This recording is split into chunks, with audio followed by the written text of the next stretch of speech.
Hey, howdy, and a big welcome back to Clemhawks, folks. I'm Yak, ready to take you through today's Blue Jays versus Los Angeles Angels ball game here live on the channel as we get set for what will be an absolute fun evening of ball, right? Obviously, the Blue Jays and Angels meeting up here, the Blue Jays' third series of the season, trying to improve on what's been an interesting start to the year so far. Let's go quickly recap what we know about this ball game for two teams that have 4 wins on the season.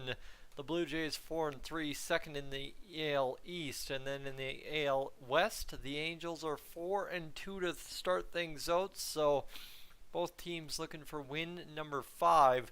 The Angels trying to avoid loss number 4 or 3 of the season. As it currently stands, Chris Bassett goes to the mound for the Toronto Blue Jays tonight. He's 0-1 with a 24.3 ERA and 3.1 innings pitched to start this season. Obviously looking to improve on that as much as possible tonight. Patrick Sandoval, 1 win, 1.80 ERA, 5 innings pitched, a .80 whip.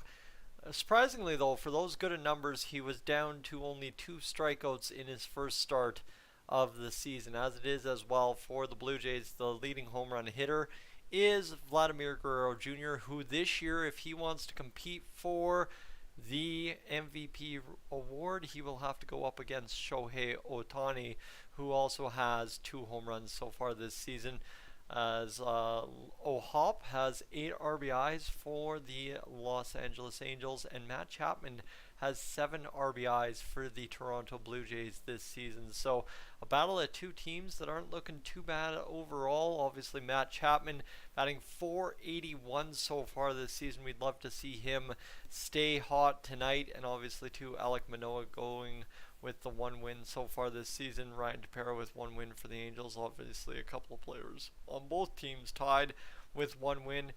Shohei Ohtani striking out batter after batter this season, 18 strikeouts so far. Kevin Gausman, 14 strikeouts.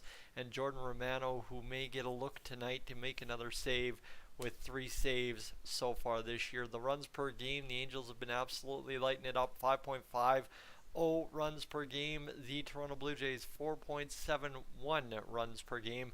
The Blue Jays batting average heavily favoring themselves tonight, 291 compared to the Angels, 243. The home runs 7.5 for the Angels. And the earned run average, here's where the Blue Jays are, 4-3 for good reason, 4.80 ERA.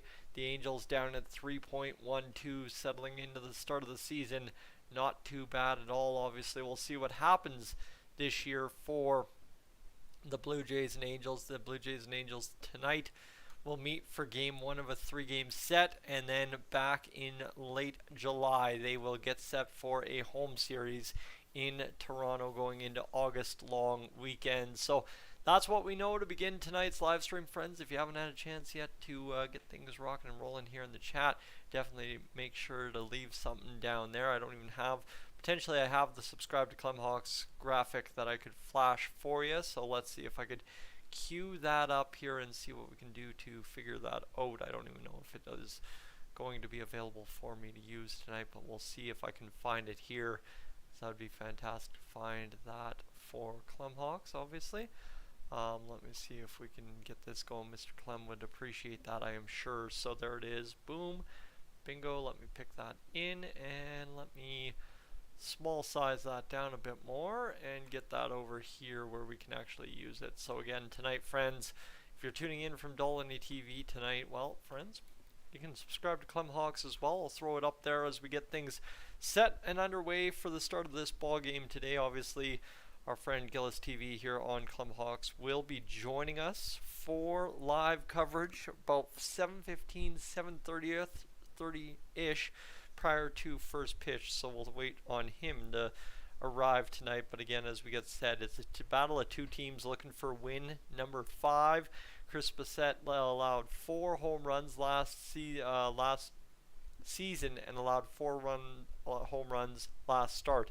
If I could stop tripping up over my tongue, we'd be good to go. But just to give you an idea, live on Clemhawks, and there he is. boom. Let me decline that for right now, and let me just switch that over to here and post. Boom, perfect. And let's go over here and rock and roll to get Mr. Gilles TV in here in a matter of moments. Unfortunately, he doesn't figure out that I don't have Facebook tab open as of right now. And let me plug this in and see what we can do to get this rocking and rolling. We're going to decline again the call, and now hopefully give him a call if I can get this all queued up, and we'll be good to rock here in a second's time as we go. There we go. Boom. Perfect. And it's window capturing, so we should be good. There it is. And if I move myself over, we should be good to get him in here. Yes, we can. And of course he did not answer, so we'll just wait a second on that one there and see if we can't get him in here in a matter of moments, as he just kind of declined that one. We're trying to queue it up here and obviously get it going the right way. And we'll see if this is going to work this time. Apologies, friends. Normally this is an easy process, but he called me before I called him today. So there we go. We've got him on live on the mic, and my man, please get away from that window before I get you live in here. So that is not good. Yeah, that's going to have to be the play, because we cannot even see you without moving it there. So there we go. Let's rock and roll me over here. And I'm going to roll on over. Boom. There we go. Good to rock and roll. And if you could tilt down your camera a little bit as well, that would be greatly appreciative. There you go.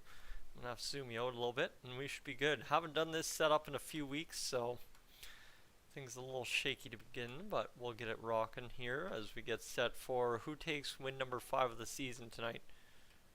Oh, I've got you on mute. Hold on. I've got you on mute. Okay, fire away. Oh, okay. For some reason it's going through my television set. Let me see what we can figure out here. I don't have things necessarily figured properly, but we'll try and get it going in just a matter of moments. Properties, Realtek.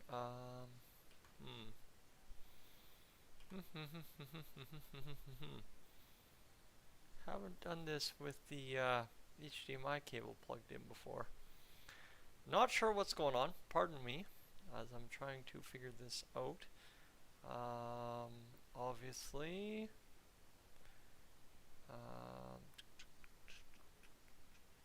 let's see what we can figure out here. That's frozen up.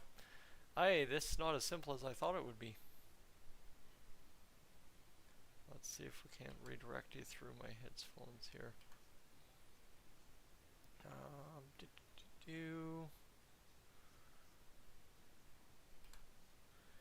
Let's see here. Audio. No, I keep going in advanced properties here.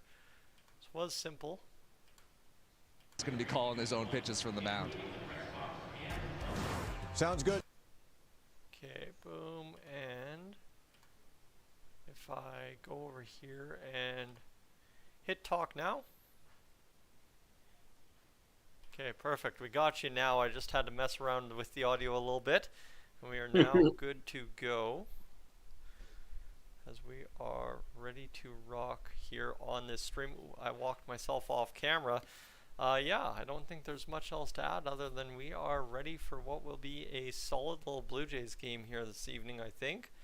And we just gotta wait for it to get underway here at about 7:38. Give or take, yeah. Okay, why am I still not routing you through my headphones? What in the heck?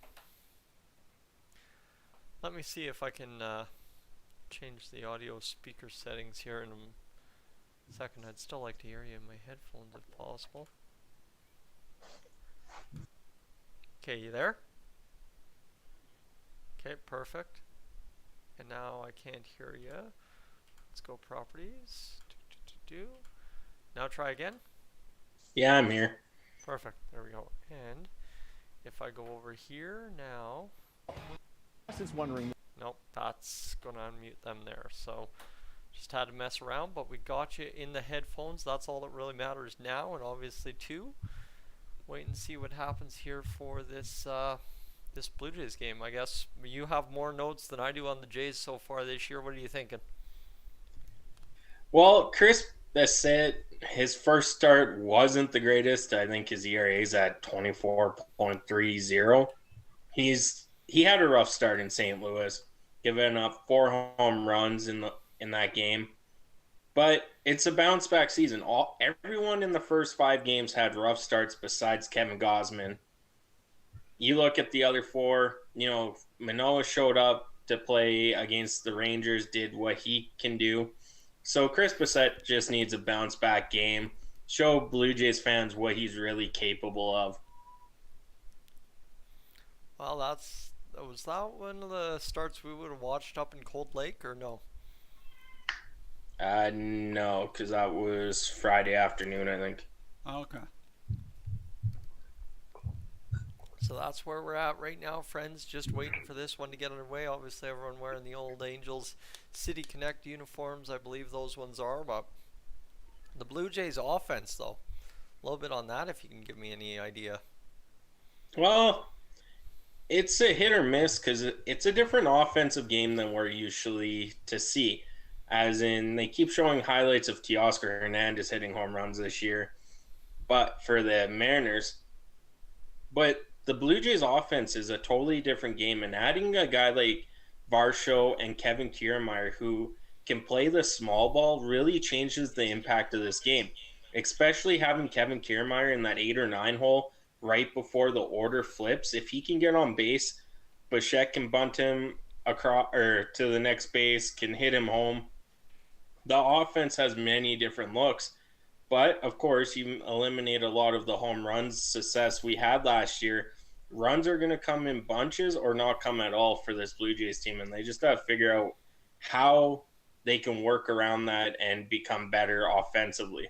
Well, and I think that's what you kind of said right there, is it's really a key of how much the Blue Jays need to play small ball time to time to be successful, right? They can easily at times hit the ball out of the park, but if that's not going to work, how creative and how effective they are at playing small ball could really determine what they do to be successful this season. Yeah, and we've seen it already. I think the stat for Varsho actually for bunt singles since he's came into the MLB, he's 16 for 17 on being safe.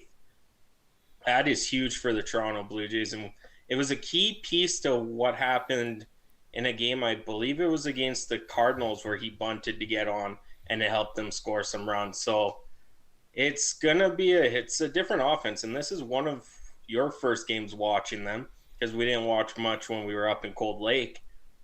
But you'll see it's a whole different offense. And defensively in the outfield, it's been working out really great.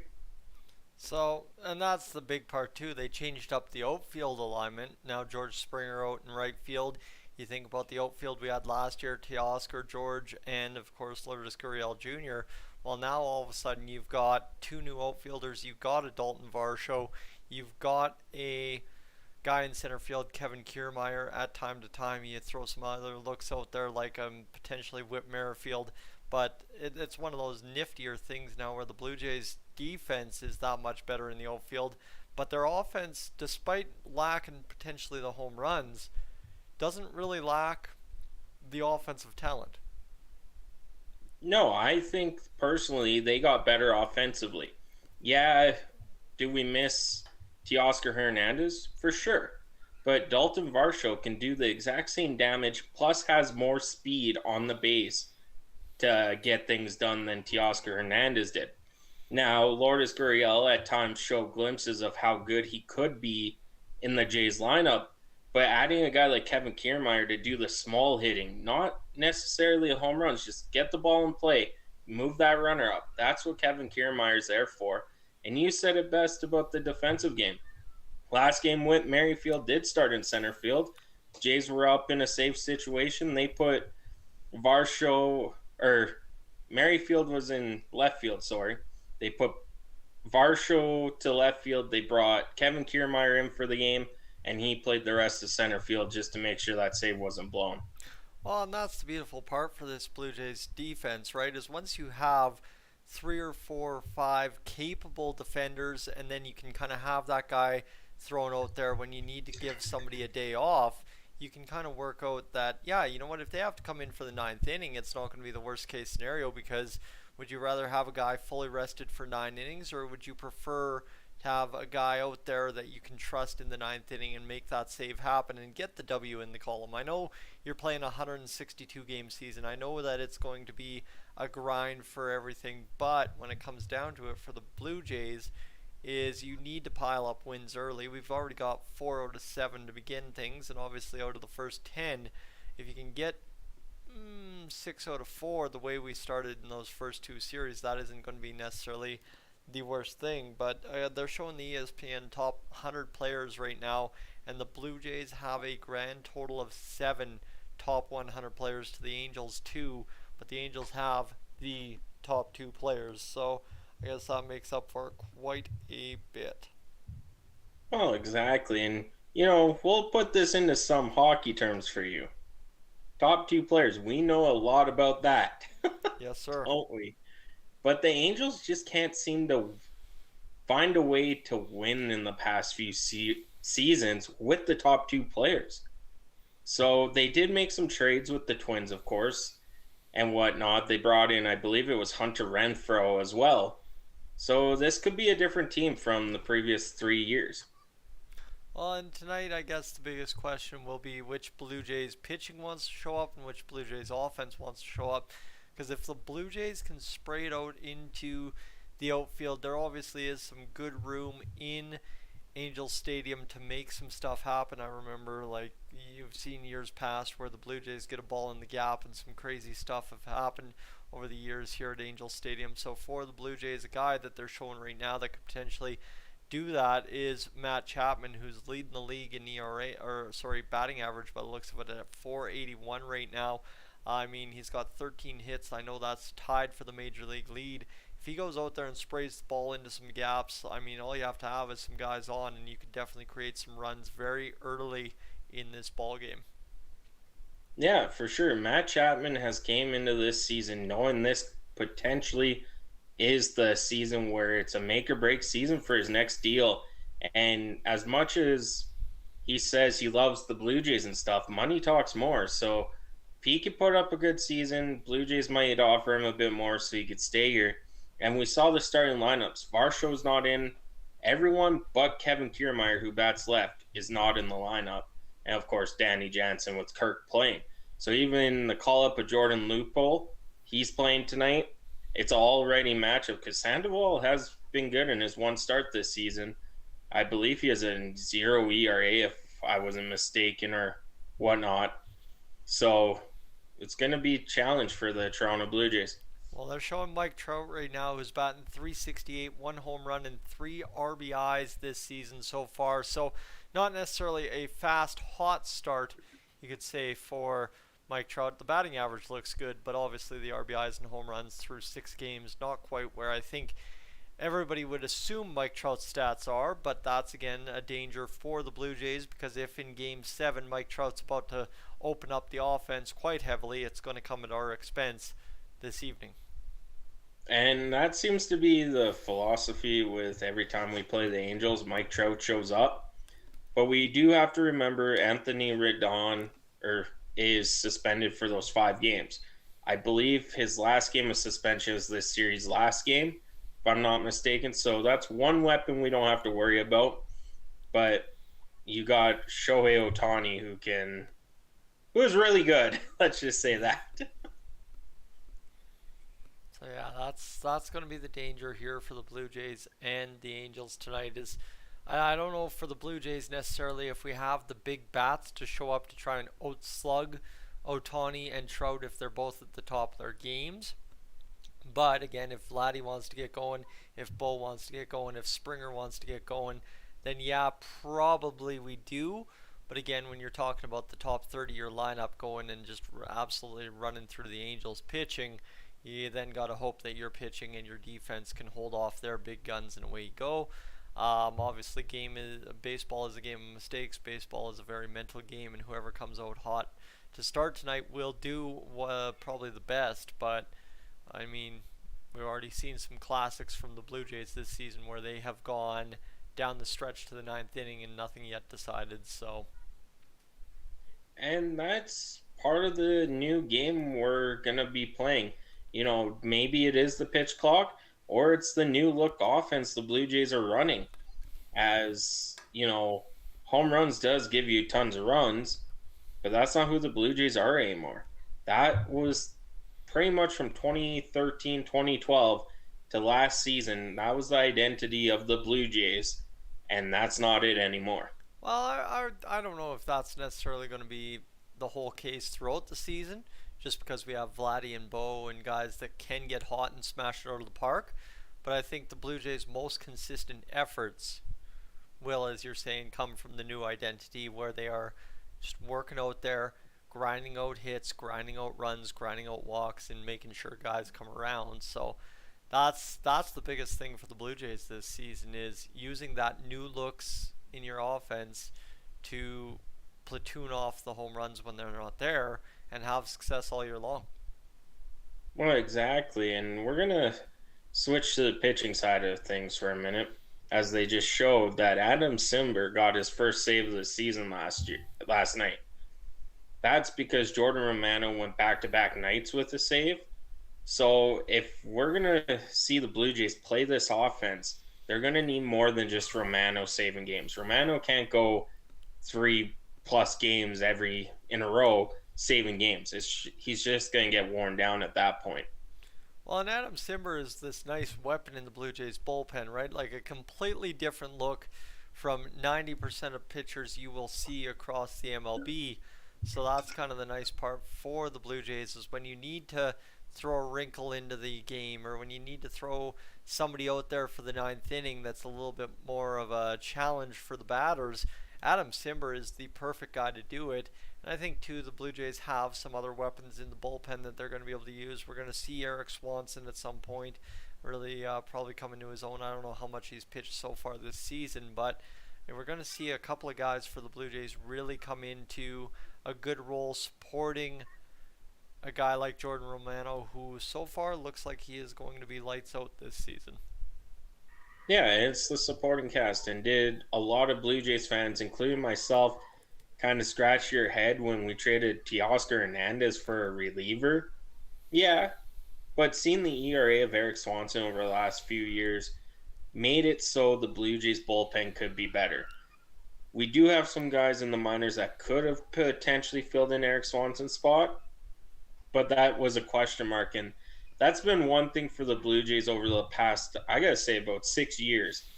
They've tried to address has been the bullpen and never could get it quite right. We saw Brad Hand. We saw, I believe it was Will Smith at one point.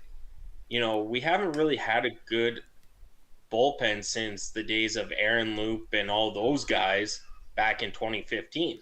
So for this trade to go through and bring in a guy like Eric Swanson just relieves the bullpen. And Jimmy Garcia is another guy that's intriguing is we weren't sure what we were going to get with him when the Blue Jays signed him 2 years ago. He was one of those pitchers up and down roller coaster. He's been pitching really good this year as well.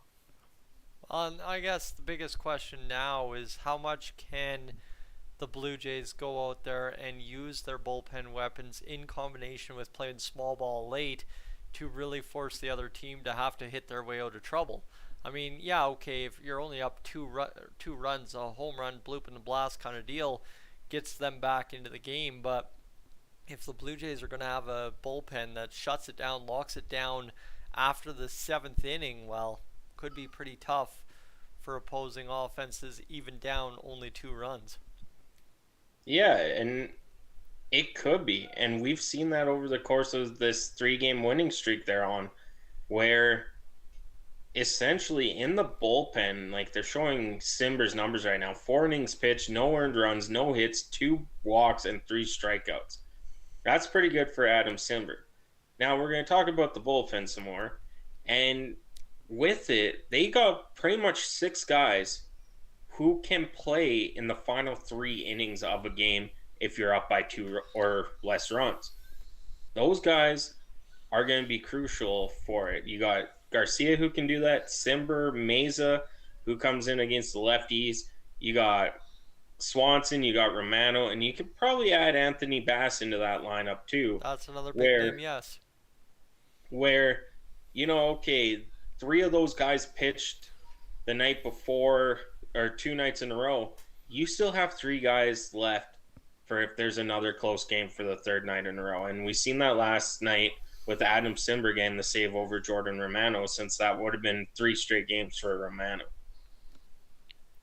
Well, and I guess too, I haven't checked the standings here, but realistically, when you have a rested bullpen going into a series against the Angels, I know they were making a graphic about how much the bullpen has worked here over the past few games. Obviously, the St. Louis Cardinals games probably factor into that quite heavily, but you look just to make mention of what the Blue Jays are looking at here in the AL East standings right now. Go over to the standings currently in the wild card.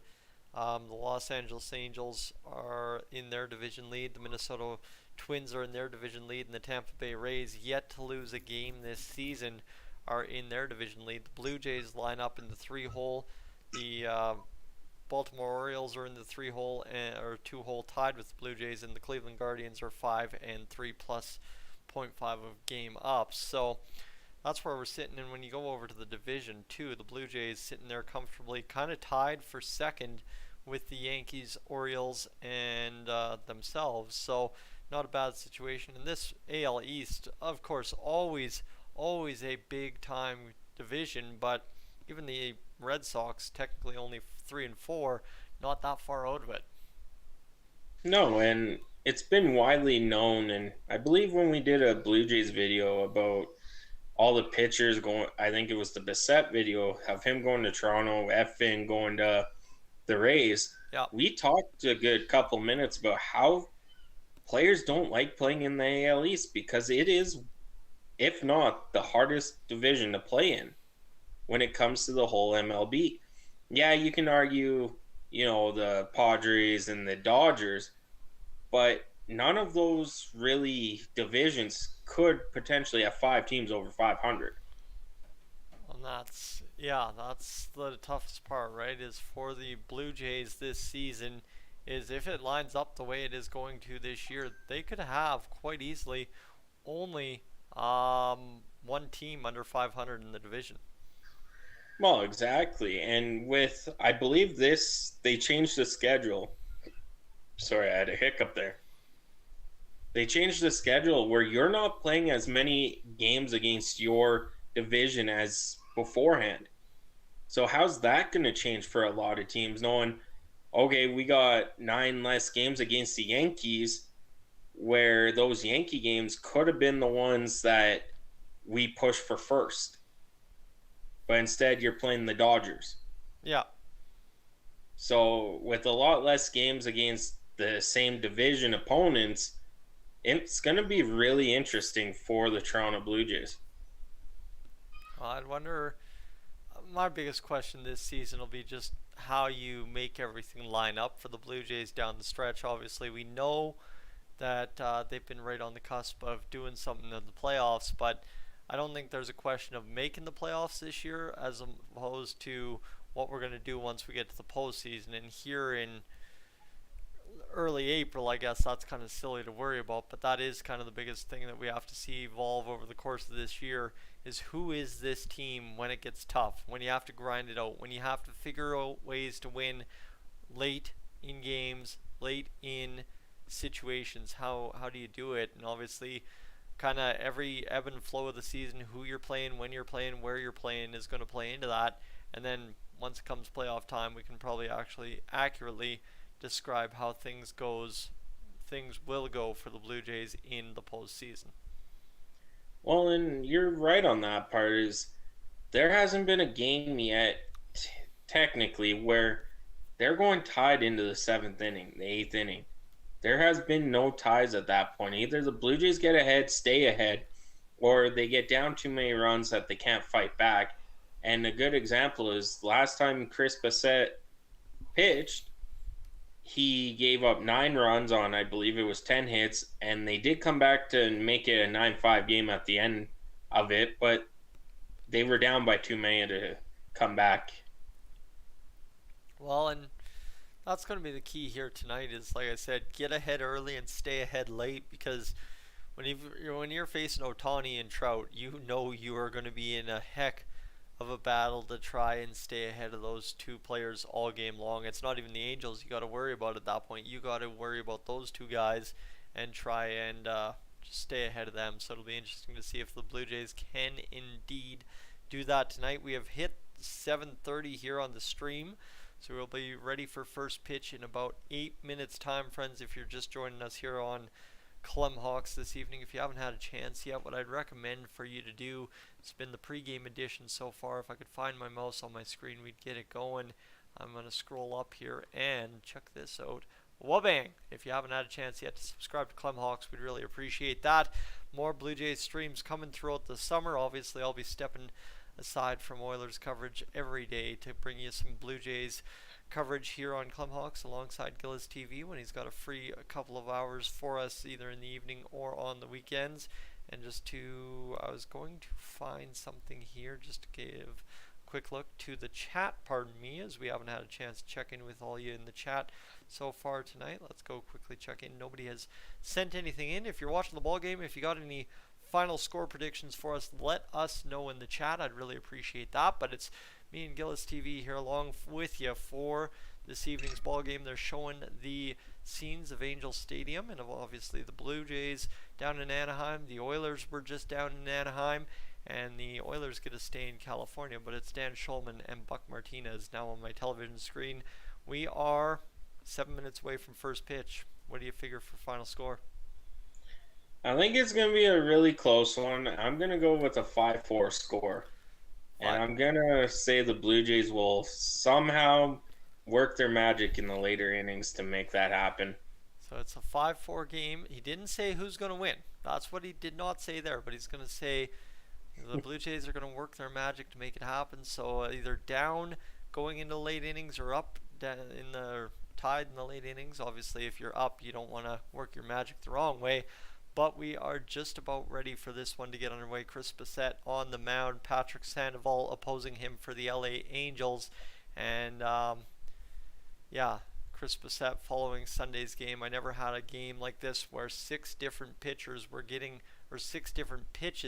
hit that hard. So that's pretty insane for him to obviously get rocked out there like he was. But he'll see if he can rebound tonight against the Los Angeles Angels, a big free agent signing for the Toronto Blue Jays. I'm going to let you carry these guys for just a moment's time. I'm going to run upstairs and grab some water. I'll be right back. Sounds good.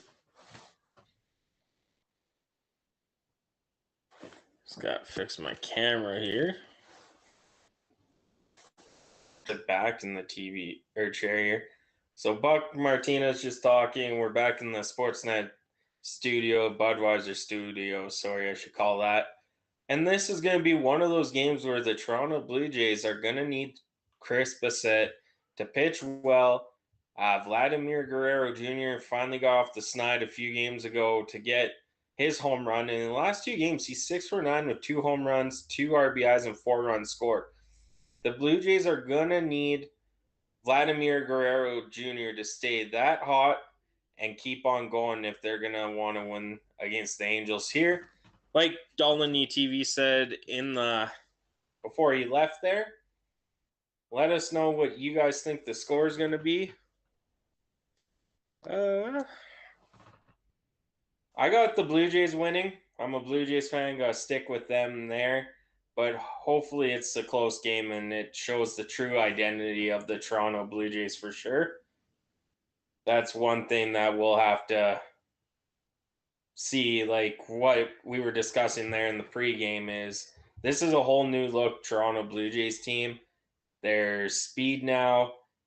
Home runs are down a bit, but we could see what we could do with that with Vladimir Guerrero Jr. You know, you'll have the odd Springer dinger from game to game. And for sure, Bo Bichette's going to be the X factor as he is every season. As my TV is just saying, the Blue Jays versus Angels start is now as Hazel May is talking to Vladdy. Loving how he's kicking with the Jordans shirt and the Nike shoes. Love it.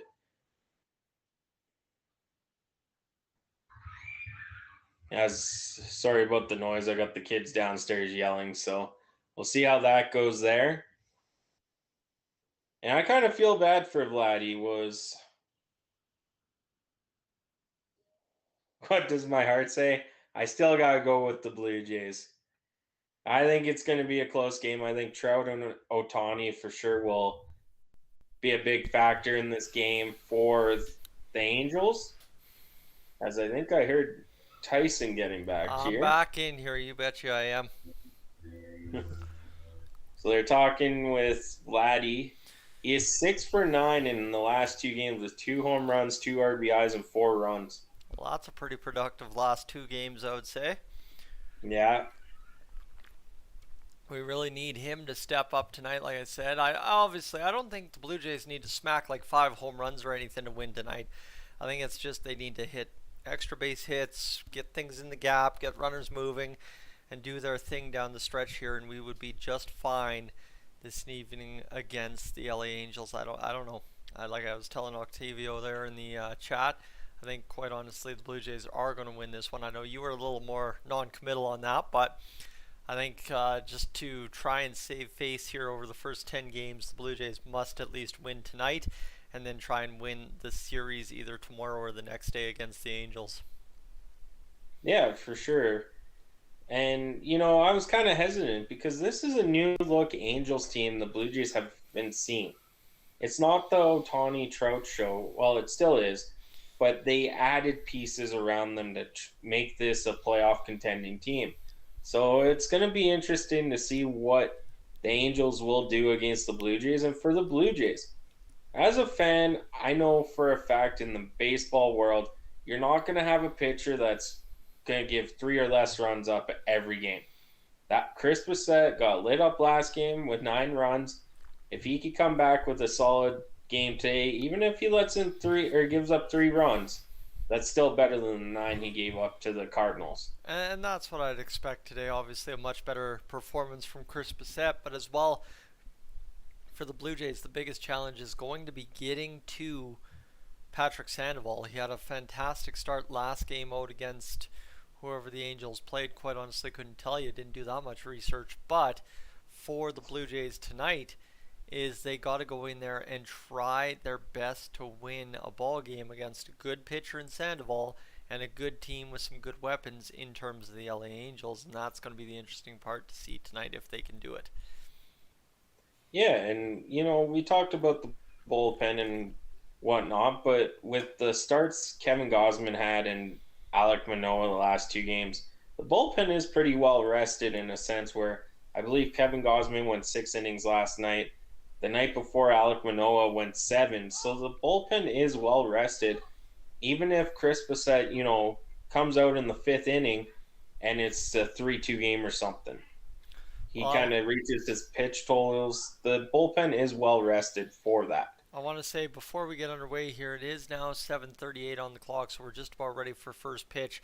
Friends, if you're new to Clemhawks, what I want you to do is consider hitting that subscribe button here on the channel. Entering action tonight on tonight's live stream, we were at 41-19, so we are looking to crush off 41-25 by the end of tonight's stream. So just if you have a chance, that would be phenomenal. But they're comparing senior versus junior in terms of Guerrero's here after 511 career games. Guerrero Sr. had 117, 364, 322 average, and a 965 OPS. So yes, Vladdy Jr. has been dominant, but so far, Dad has the edge through 511 games. I know there was one point where Junior had quite an edge, but Senior now, once he was entering his prime, started taking up a notch there. But we'll see if he indeed kind of comes into his own this season, does Vladimir Guerrero Jr. And he's going to want a bounce back season. And I guess bounce back is kind of a hard term. Is he's had really good seasons since coming in, but he always prides himself on doing better than what he did the previous season. We've seen that from Vladdy a lot. If it's to his defensive game work, snagging more balls, less errors at first base. From when he started playing first base full time to last season, that has improved.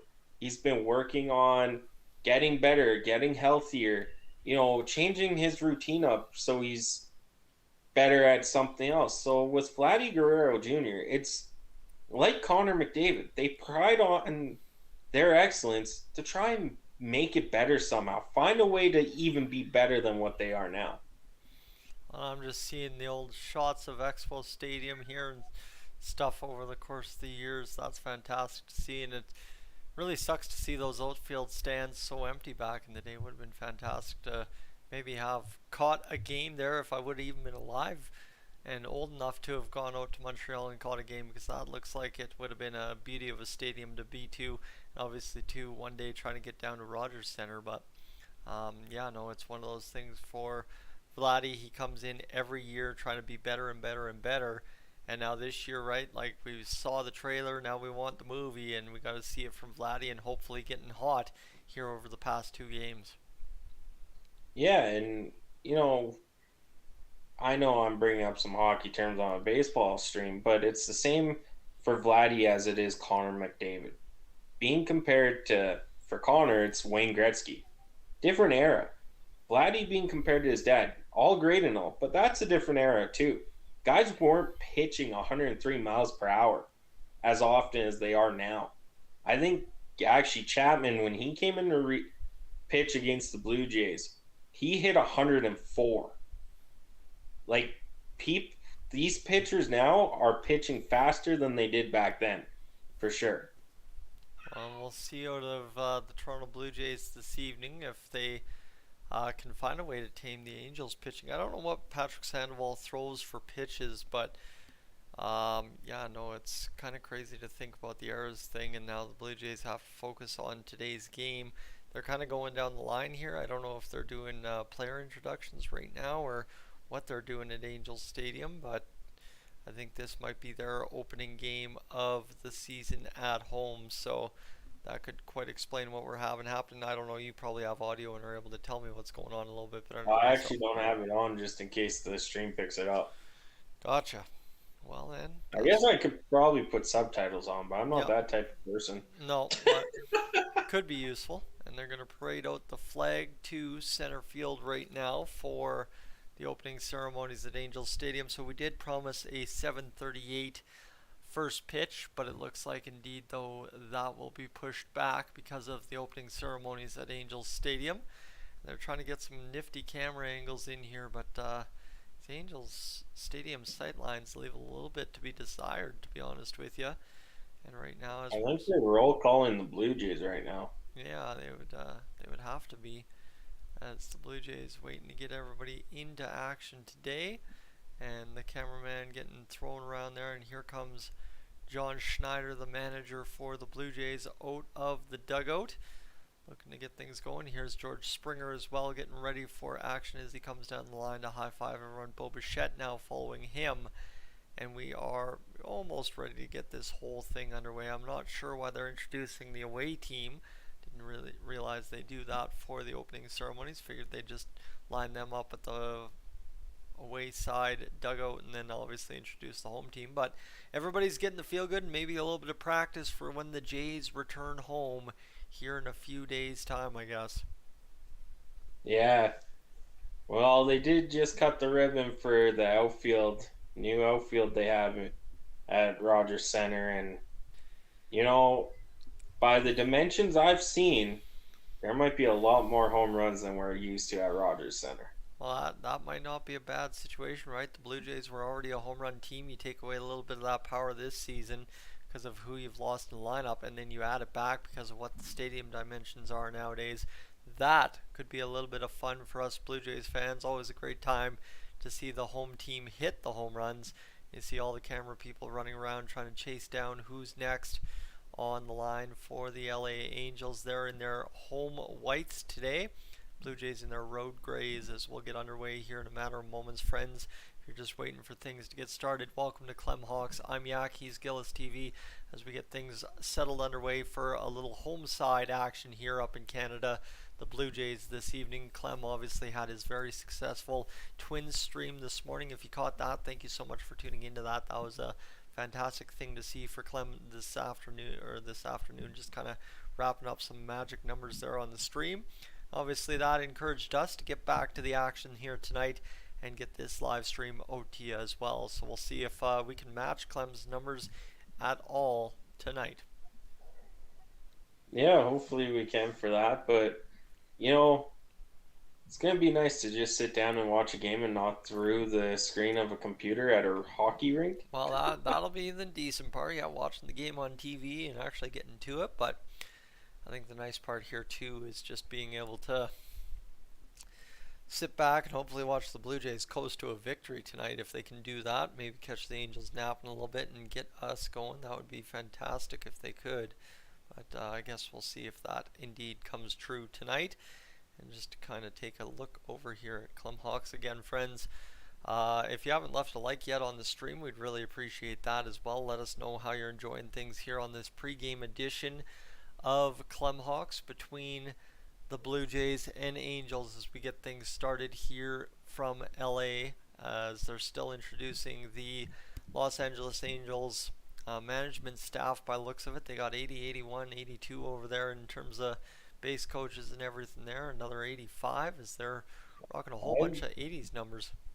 I think they're going from like 82 to 97. Really?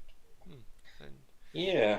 I wouldn't have even guessed that based on those first ones. I thought it was going down, but yeah, there's 86, 89. A whole bunch of guys wearing some numbers here for the LA Angels this season. And 91's the last coach. Yeah, so 86, 90, 91.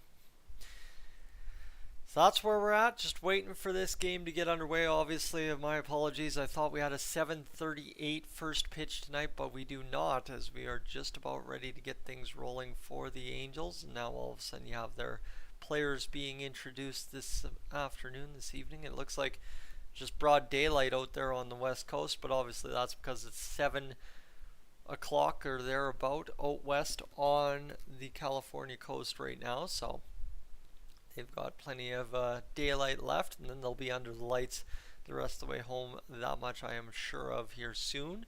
They've got bullpen coach number 93 out there. So, yeah, they're rocking a lot of big numbers out there for the Angels. 95. There's a bunch of guys. And here's Patrick Sandoval out there in the bullpen warming up. We just got our first glimpse of him tonight. So, that's where we're at. Just waiting for this one to get underway, my friends. See number 8 of the Angels having some fun there. I seem to have missed that. Oh, there he is. Oh, he's kind of some there fun it is. with Yeah, it. yeah. Having fun with the player introductions. Don't mind that at all. And just to see. And that's the thing with baseball. Like the games are competitive at times, but they still have fun with it. We've seen it with the Blue Jays with the home run jacket, which they retired. And after Vladdy's first home run this season, he pretended to put it on. Yeah. Because yes, they agreed as a team to put it away, lock it up, and the Pirates actually asked them if they could use that celebration. But it still means something to the guys like Vladdy and Bo Bichette who came in the league. That was their thing. It was, hey, yes, we're playing a really good game. We're having fun. You need some of that goofing around a bit. But all seriousness, they want to try and win a World Series. They're going to have to be serious. And that's just the case this year. I think the Blue Jays really want to hone in on going out there, putting back their best effort every single game and trying to find a way to win every single game they can this season. Like I said, it's a race to win as many as you possibly can. But in the AL East, the way it's starting already this year, I wouldn't be surprised if a 100-win season still isn't good enough to win the division this year. So we'll see what the interdivisional play means to all the teams involved. But for the Blue Jays, whoever's in that 5-hole at any given point of the AL season and you're playing them in the AL East matchups, you got to win every single game. I think there's no way you can draw up a series at bare minimum against whoever's in the 5-hole. No, exactly. And you said it right. If you're the Blue Jays and you're playing any AL East team, you need to win the overall games. You got to win over 500 of them, like Oh, 500% of the games. no, you gotta. I think that's the problem. You gotta win every series as best as you possibly can. That's kind of the screwy part for the Blue Jays, is just how much it's going to take to really topple the AL East, right? Especially if another team gets hot and beats up on other teams, you really got to find a way to go out there and destroy the competition in turn. And I guess maybe it's going to be not necessarily a you got to win this X amount of games or you got to win those games or whatever. It's whoever does something before you, you got to go out there and top it. I think that would be a best way to explain it at this point to myself. Well, yeah, if the Blue Jays play the Yankees, say 19 times this season, I think it's around that number. You have to win 12 of those. That is your magic number, is 12 out of 19. Yeah, that I could see for sure. Yep, 12 out of 19 would do a lot of Because damage that for the gives you Blue Jays. 5 games that if the Yankees say go and beat up on the Phillies in 6 out of 8 games, you're still okay. Yeah, it's fair enough. Yeah. I guess that's going to be the big question here for the Blue Jays this year, is kind of how that division play handles out, but also you see the Blue Jays haven't exactly handled out of division play as of yet to start this season. So this Angels series, as we're still waiting for it to get underway, it's now 7:50 on the clock. As we're still waiting for it to get underway, is quite a big one. If the Blue Jays could somehow sweep this series, they would be looking really good to start this season. That would put them at 7-3 and potentially put them atop the division if everything lines up perfect for them. So everybody walking up to the line there as Patrick Sandoval continues to warm up. He is a lefty. That we have not mentioned yet tonight. So the Blue Jays have to face a lefty in Patrick Sandoval, who has a .80 ERA to begin this season. And it looks like we have switched to getting ready for Canada this evening at Angels Stadium in Anaheim. And we will get things underway here in a matter of moments between the Angels and the Blue Jays. And that's still one thing. I really do need to get down to a Major League ball game one of these years just to check out the atmosphere, right? You see sometimes it looks so good, but flying on an airplane just does not sound like a good time to me ever. No, if we were to do this, and I actually thought about this last night while I was driving home. If we were to go to a baseball game, it would be Jays Twins. Just for the sole purpose that we could go see Josh, we can go see Clemhawks himself, and, make a trip out of it, in a sense.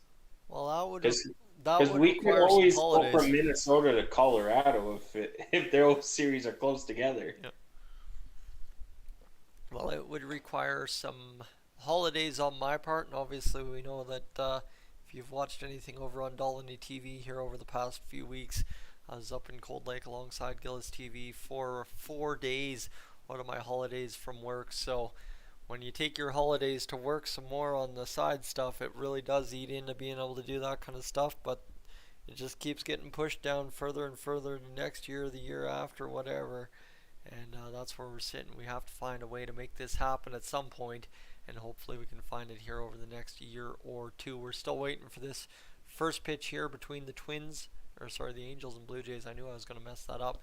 It looks like some cloud cover has rolled in, potentially some bad weather to left field by the looks of it here. Yeah, that doesn't look really promising, so we'll see what comes of that for the Angels and Blue Jays tonight.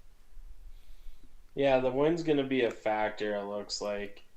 But, the Jays can deal with that for sure. And, for instance, hey, maybe in a year's time from now, we'll head down for a series.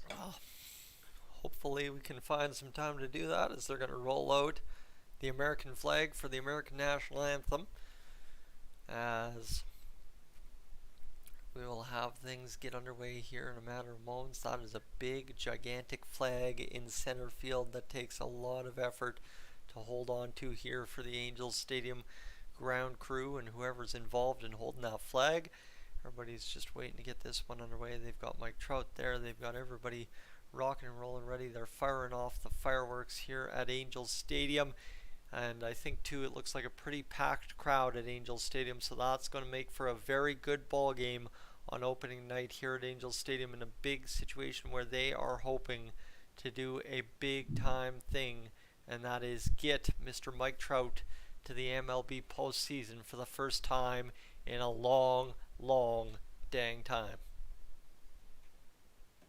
Yeah, it's been a long time since Trout has been there, eh? It has. I think it's been at least a grand total of over 6-7 years. I think it was earlier in his career, much earlier in his career.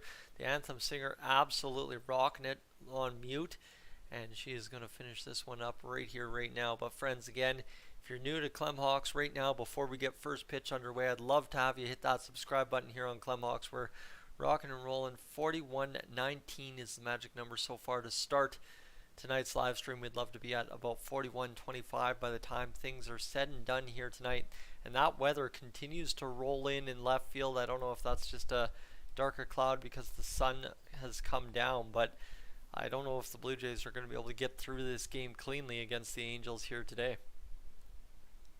Yeah, if there's a rain delay, how long are we going to stream that for? Well, there's only so much you can talk about.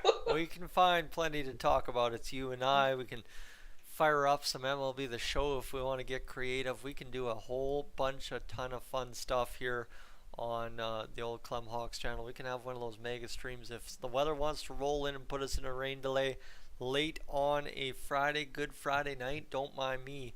We can find some ways to stay entertained. Here's Vladdy taking a moment to get ready for tonight's game, and then all of a sudden we will be ready for the Blue Jays to hit the bats to begin this ball game. As the Blue Jays and everybody ready to go, and look at who is throwing out first pitch tonight. There was a reason they were mentioning Dad in the pregame. There is Vladdy Sr. rocking that mean facial hair. I mean, that is some of the best facial hair I think I have seen in a long while. That's kind of what I wanted to do with my playoff beard, but I don't think I could even come close to what Vladdy Sr. is rocking tonight for the LA Angels first pitch. That was a pretty good first pitch. Well, I mean, the man is a former MLB baseball player, just to say. And Mike Trout signs the ball. And who signs the ball? Mike Trout. Oh, there we go. Auction it off. And yeah, you can see Vladdy. He definitely knows. Oh, look at that. Right down the heart to Mike Trout. And they're going to come out and exchange friendlies and big time hug between two Angels superstars. One former, one current. And Mike Trout's going to grab a pen here. Hand it over to Vladimir Guerrero Jr. the ball, and he'll hand him the pen. And there is Vladimir Guerrero Jr., 2007 AL champions back in the day, looks like it. And one of the latest members of the Hall of Fame for the Angels, all the way back in 2009, finishing off his career with the LA Angels. Seems crazy that Vladimir Guerrero Sr. only played 6 seasons with the Los Angeles Angels. I guess coming into baseball when I did, that's what I remember him best for, though. Yeah, it's crazy to think, and he hasn't. It's crazier to think he hasn't actually been out of the MLB that long. No. When you think of him. I do have to go deal with my kids quickly. All right, friends, that is where we'll take one more second here to remind you as we get underway. We are just about ready for first pitch between the Angels and Blue Jays tonight. If you haven't had a chance yet and you've enjoyed the pregame amble so far, definitely would love to have you hit that subscribe button here on Clemhawks. And secondary to that, if you haven't had a chance yet to hit that like button on the stream, we'd really appreciate that as well. Let everybody know with a little basic feedback how you're enjoying tonight's live stream here on Clemhawks. It's been fantastic to be alongside you for the call of that pregame. Obviously listening on mute due to copyright restrictions, but it's been a great start to the live stream, and I'd like to thank everybody for being in here along for the ride today. If you have anything to say at any point during the stream, definitely leave it in the chat. We'll get to it and we'll find you as much as we possibly can here to chat you up during the ball game. The play-by-play, much simpler for ball games than it is for hockey if you're tuning in from Dollar TV this evening. So you would know for a matter of fact that we will have some time to chat back and forth with all of you here on the stream and get things rocking and rolling. But I'd like to thank all 16 of you watching right along with us as we go into our final commercial break here. I'm just going to give a second here to blank this out and test to see if the ads indeed are going to work for us this evening here on Clemhawks. And there we go. It looks like it's going to go, and it's going to give me the fact that it was inserted. So there you go. If you did get an ad, let me know, and then hopefully we don't have to run too many of those. The Blue Jays will keep giving us reason tonight not to have to run too many ads. So there we go. We are back to Yak and Gilles TV's set ready for tonight's action, as we are almost ready for ball between the Blue Jays and the Angels tonight. I'm Yak, he's Gilles TV over there on the other set. It's our pleasure to have you along for the first Blue Jays live stream of the season here on Clemhawks. Obviously being up in Cold Lake last weekend, it was tough to I guess get anything up and online for you, but now all of a sudden we are a solid 1 hour and 1 minute into the first live stream of the season, and I'd like to thank everybody again for being along for the ride, because I just saw that we are well crushing tonight's live stream so far. I believe the number was about 135 times 2.2, which gives us a grand total of just about 5 hours watched in the first hour of the live stream, so really appreciate that, and we look forward to bringing you home with the rest of this ball game here tonight. The plan is to go the distance. If it is weather delayed, we'll find some creative ways to get going, and we'll keep it under the banner of tonight's live stream, and we'll see what kind of fun we can have as the Blue Jays and Angels get underway at Angels Stadium here in a matter of moments. Yeah, I don't think there's really much else to add. We've said as much as we can possibly say to start this ball game between the Angels and Blue Jays, and hopefully tonight the Blue Jays give us, like I said, a ton to talk about positively, not wishing better and more from guys like Chris Bassett, who had a rough start to the ball game last game out, but we're hoping tonight he really comes out and crushes it for the Toronto Blue Jays. So we are set as the Sportsnet intro rocks into our screens here.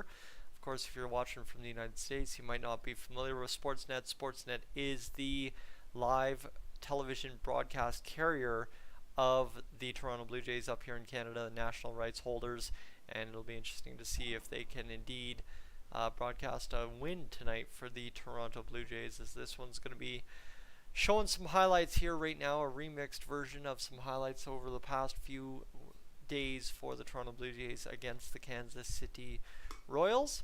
And we're just waiting to get this ball game underway, my friend, as we are up to 17 live viewers live at once. And I've got a comment coming in here. Who do you think, or when do I think it'll start, since it's running late? ADR, I believe the first pitch should be sometime in the next 5 minutes here, so we should be ready to rock and roll in a matter of moments. As Gilles TV, once again, I'll defer to you to ask you, what is the final score going to be in this one, just for those who have not been here the full way as of yet? I think it's going to be a 5-4 game. Who's going to win will determine by the pitching.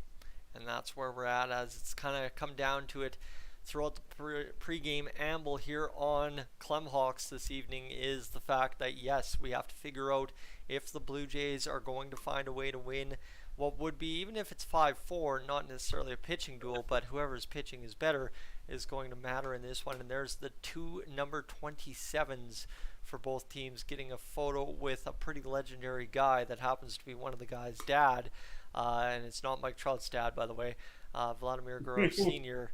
getting a picture with Mike Trout and Vladimir Guerrero Jr. So we are just about ready for ball here.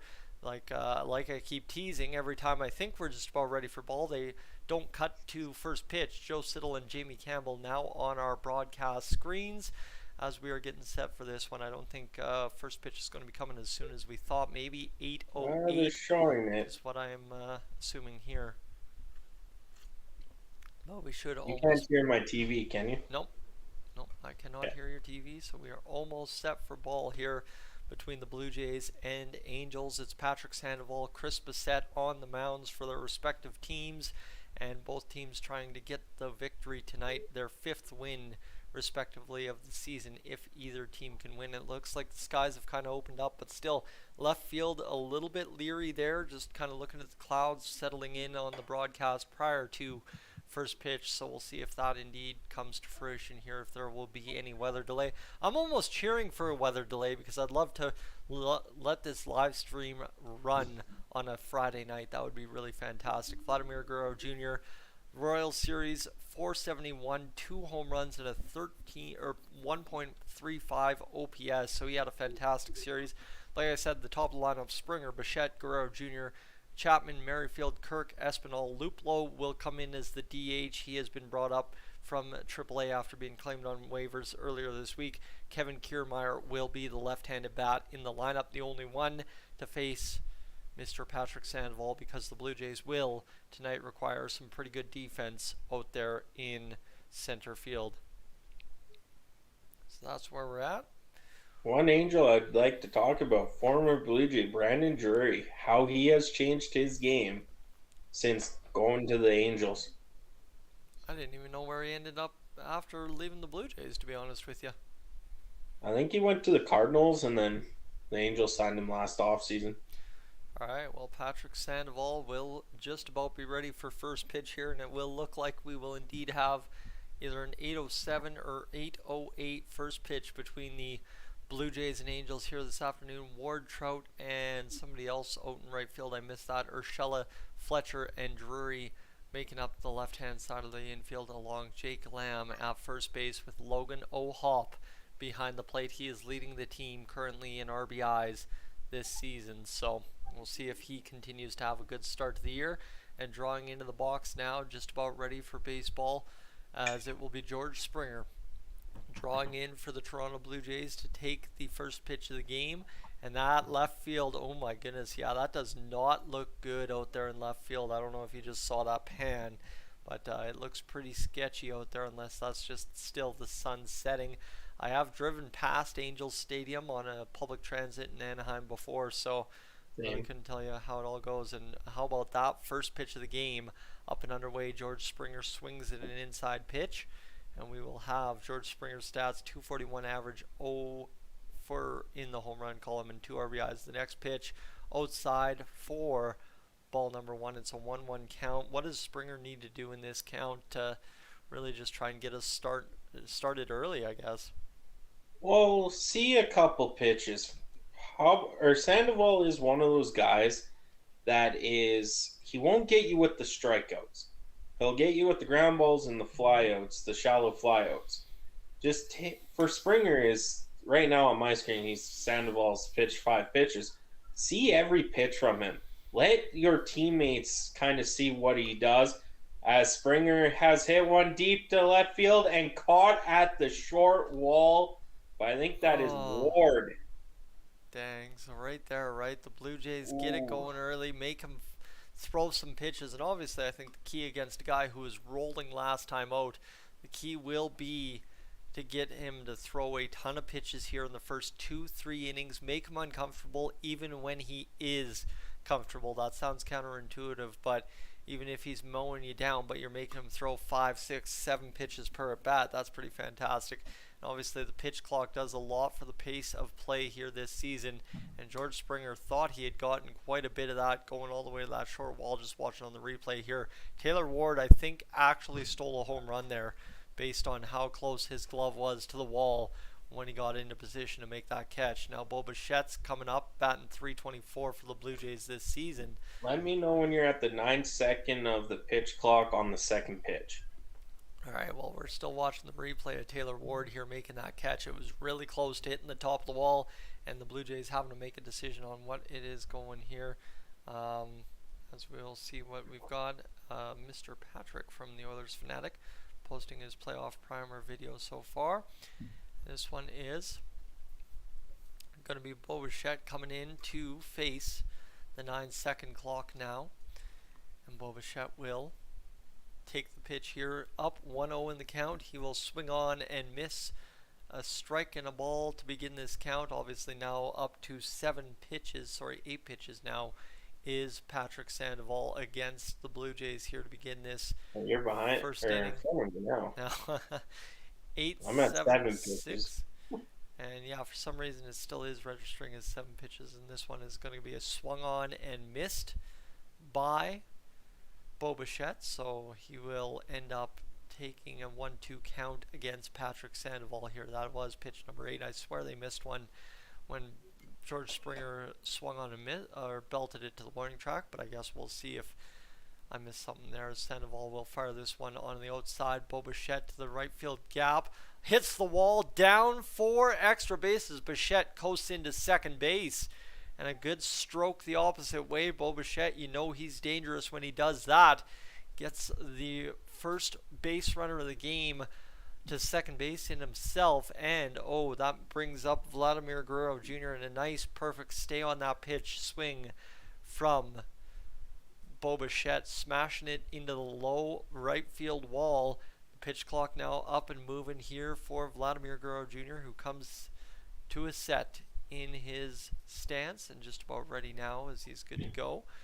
And he will get ready for this one here from Sandoval. Sandoval throws the pitch, and it will be on the inside half for strike one. So, as I was mentioning in the pregame, Bo Bichette, Vladimir Guerrero Jr., George Springer are going to be very instrumental in what the Blue Jays do tonight to try and win. What does Vladdy have to do tonight at the dish to really have a good game there, Gillis? Just be patient. There's times in this season and previous seasons where he's not patient enough. He sees a pitch, thinks he likes it, and he'll just pop out of it. Just be patient. Wait for the pitch you're looking for and whatnot, as I just seen what he just did there. And, that's a pitch he probably doesn't want to swing at. Probably not, but as it's an 0-2 count, here it comes. He bounces it up the mound. They fake the throw to Bichette at second, and it'll instead be thrown over by Sandoval to eliminate Guerrero at first base. So Sandoval now up to 13 pitches, and the Blue Jays in danger of wasting a good effort to start this ball game, right? George Springer sees 5 pitches, and then all of a sudden now the last 2 pitches, or 2 players combined, have seen a total of 8. So hopefully now you can get something going here if you're the Blue Jays and grind out 17, 18 pitches out of Sandoval, who, as we saw last game, when he gets comfortable and starts cruising, he is just fine out there. Sandoval sets, throws the pitch, strike one to Matt Chapman, who is tied for the major league lead in hits so far this season with 13 or 14. I don't know what the actual count is yet. We'll find out here in a matter of moments if he can hit the ball, as that one will drift inside on a slider, and that will be indeed a strike as Chapman nods his head to the ump. Okay, I guess he got me. And he's batting 122 or 1.221 on the OPS so far this season, despite not having any home runs. It's a pretty good season so far out of Matt Chapman. Here comes the pitch from Sandoval. Swung on and missed on pitch number 16 of the game. That will be 3 outs, and we will go to the bottom half, the home half of the first inning. That was about as bad of a finish, I think, as you could get out of the Blue Jays after Bo Bichette goes the other way to stroke a double into play. Yeah, we're going to talk about Bichette here quickly. And that's one thing he strives on, is those opposite field hits. And you said it best, was that's what the Blue Jays need. And he is one of the guys that can do that. And I'm pretty sure you're right on that. Taylor Ward did rob Springer of a home run. Yes, it wasn't one of those fancy robberies of a home run because of the short wall there in left field. But I'm pretty sure that was going out, and maybe the wind had a little bit of effect with how far that ball was going. So that's where we're at after the top half of the first inning. Bo Bichette gets the first hit of the game, and George Springer just about flew one out of the park. But DH, how good is Sandoval? He is capable of being an elite pitcher in the MLB, as far as I understand from everything I've checked stats-wise over past few years out of him. But starting this year with a .180 ERA, that's gone down after one clean inning of play. We'll see what the Blue Jays do the rest of the way home, but it's kind of one of those things right now for the Blue Jays. You'd like to obviously see them try and break through on Sandoval. He's a good lefty for the Angels, and obviously now Mike Trout getting set to get this ball game underway with the Angels on the bats for them. And I guess now, what does Chris Bissett have to do to avoid what happened last time? Well, the one thing he for sure has to do is don't get frustrated if the ump doesn't call a pitch the way you want it, and keep the ball in play. A couple home runs last game giving up. He threw no strikeouts. His ERA going into this game is 24.30. Opponent's average was 556 in that game against the Cardinals. That has to be better. Just play his game. We know he can pitch. We've seen his stats. We've seen him play. He is a good pitcher. He just got rattled in that game. So they're going to give Chris Bissett a pitch clock violation because his pitch calm isn't working as of yet. He's still arguing with the ump here about pitch calm, trying to figure out what's going on, and so he's yelling into the dugout here, and this is one of those weird things. Here comes John Schneider to argue about pitch calm with the umpire, saying that he wasn't ready to go. Why'd you start the clock? And now this is going to be interesting. Is John Schneider going to get tossed from the game first thing? He's going to be pretty understanding about it. They're going to motion to the dugout. John Schneider continues to argue with the umpires here. They brought out another technician out of the bullpen, or out of the dugout. They're going to send him over to Chris Bissett. And this is kind of the mess around with the new MLB rules. Obviously, pitch calm being what it is so far this year. I know there's been some errors with it, and they're going to sit here and say, okay, we should be good to go. They're going to knock it off his belt there and try and get it fixed. So it will start still 1-0 for the leadoff hitter Taylor Ward of the Los Angeles Angels. Chris Bissett knocked with it, and I guess that's just the new MLB. Well, and that's kind of one of the problems that has been going on since the start of the season and in spring training with the pitch clock is if something happens with the pitch calm, I don't think they should be able to start the clock yet. Because that's not on the pitcher or the catcher or the teams who get dinged for that something's malfunctioning. That's just a error on the thing. So I think with that, the pitcher should be able to say, hey, timeout, my pitch calm's not working. Show that it's not working, so he's not just calling a timeout because he's rattled. Show it's not working, get it fixed, and then the game can continue. Well, that's kind of going to be the thing. The manipulation here this year is going to be the key for pitchers and batters and everybody. How you manipulate the pitch clock, how you manipulate pitch calm, how you figure all that out as Alejandro Kirk continues to try and get this one into a favorable situation for the Blue Jays. The 3-2 big bouncing curveball in the dirt. Chris Bissett looks at his spikes, and he's not looking impressed to start this ball game, losing Taylor Ward to begin things here in this bottom half of the first inning, and that will bring up Mike Trout. So we'll see if that continues to be the case here. And it looks like just a minute ago, you can check out the video live from Clemhawks as he had the video on the Minnesota Twins walking off the Houston Astros. Oof, that pains me that he didn't get a chance to call that one. Mike Trout, yard daddy right there. Goodbye. Hits the truck or thereabout. And I thought it did. A 2-run home run for Mike Trout off of Chris Bissett, who, well, that's another home run in the first inning to begin things. Exit velocity 112 miles an hour, 441 feet for the center field fly from Mike Trout. And Angels Stadium is pretty big out in center field, but he gets it going, does Mike Trout, and all of a sudden we are off and running with an that was right start. Down the middle. That one, yeah, right down, teed off. Mike Trout doesn't finish his swing even fully.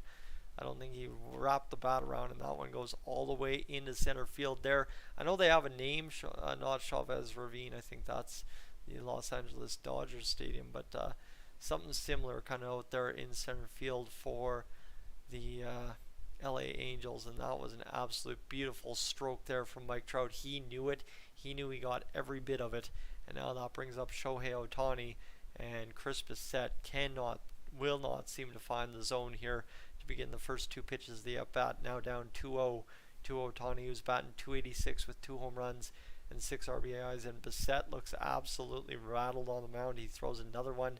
This one fouled off Ohtani off his foot, and this is not a good start. And DH mentioning that Trout is hot to start the year. Well, we're mentioning that he had only a home run and 3 RBIs to begin the year, now up to 2 home runs and 5 RBIs, and that's just not what you want to see if you're the Blue Jays starting things out here this evening against the Angels. Swung on a miss to bring it to 2-2 for Shohei Ohtani, and I just have to go live because my stream's buffering for some reason, obviously probably allowing me to keep up here on the live stream, and that will be the first out of the inning there for the Blue Jays.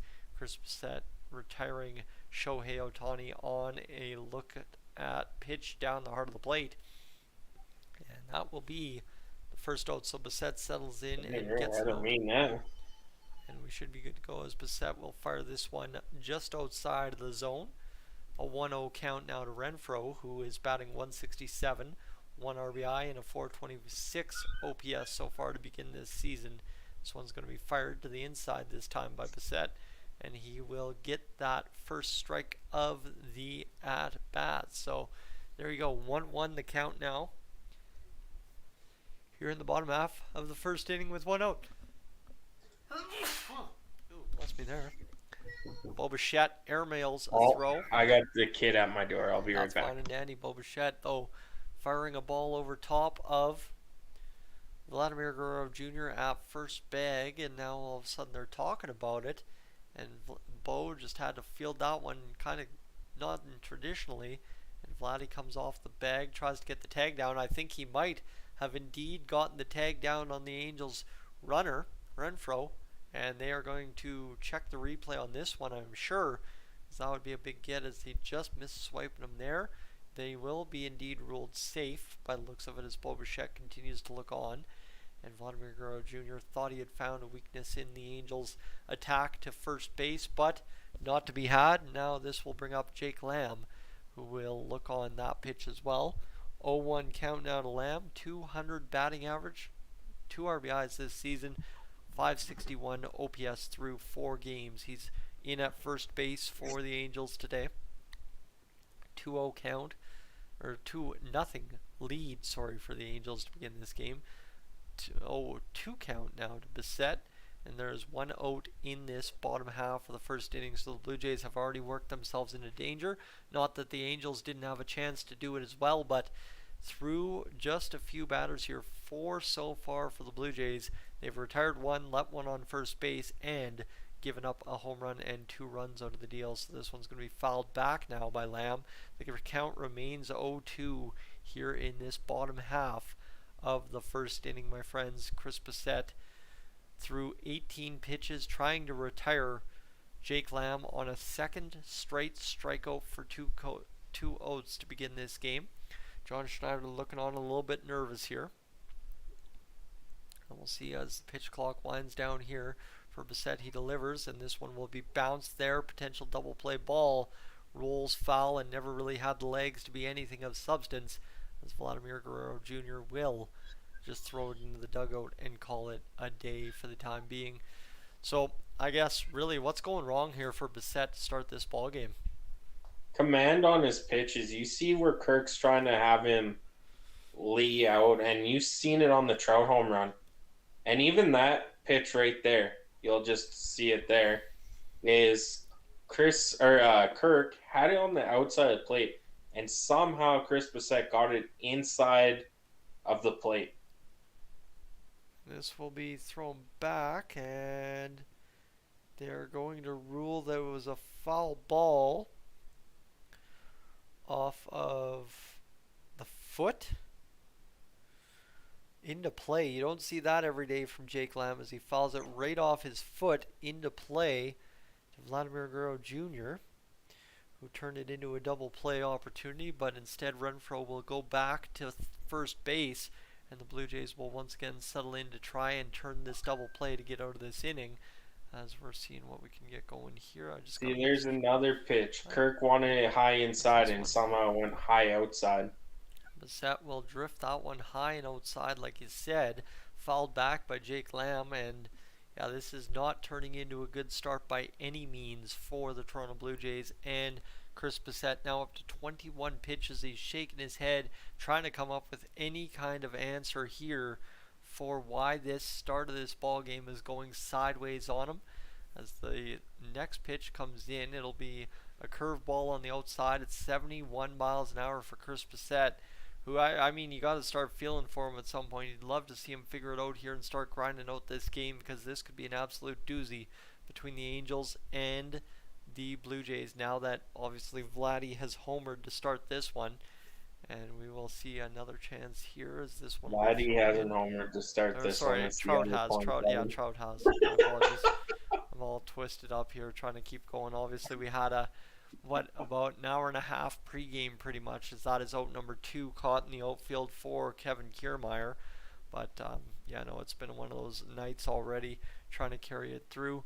As yeah, you know what, it's a rough start for the Blue Jays, but it is what it is. And obviously now Chris Bissett's got to try and get something going again, friends.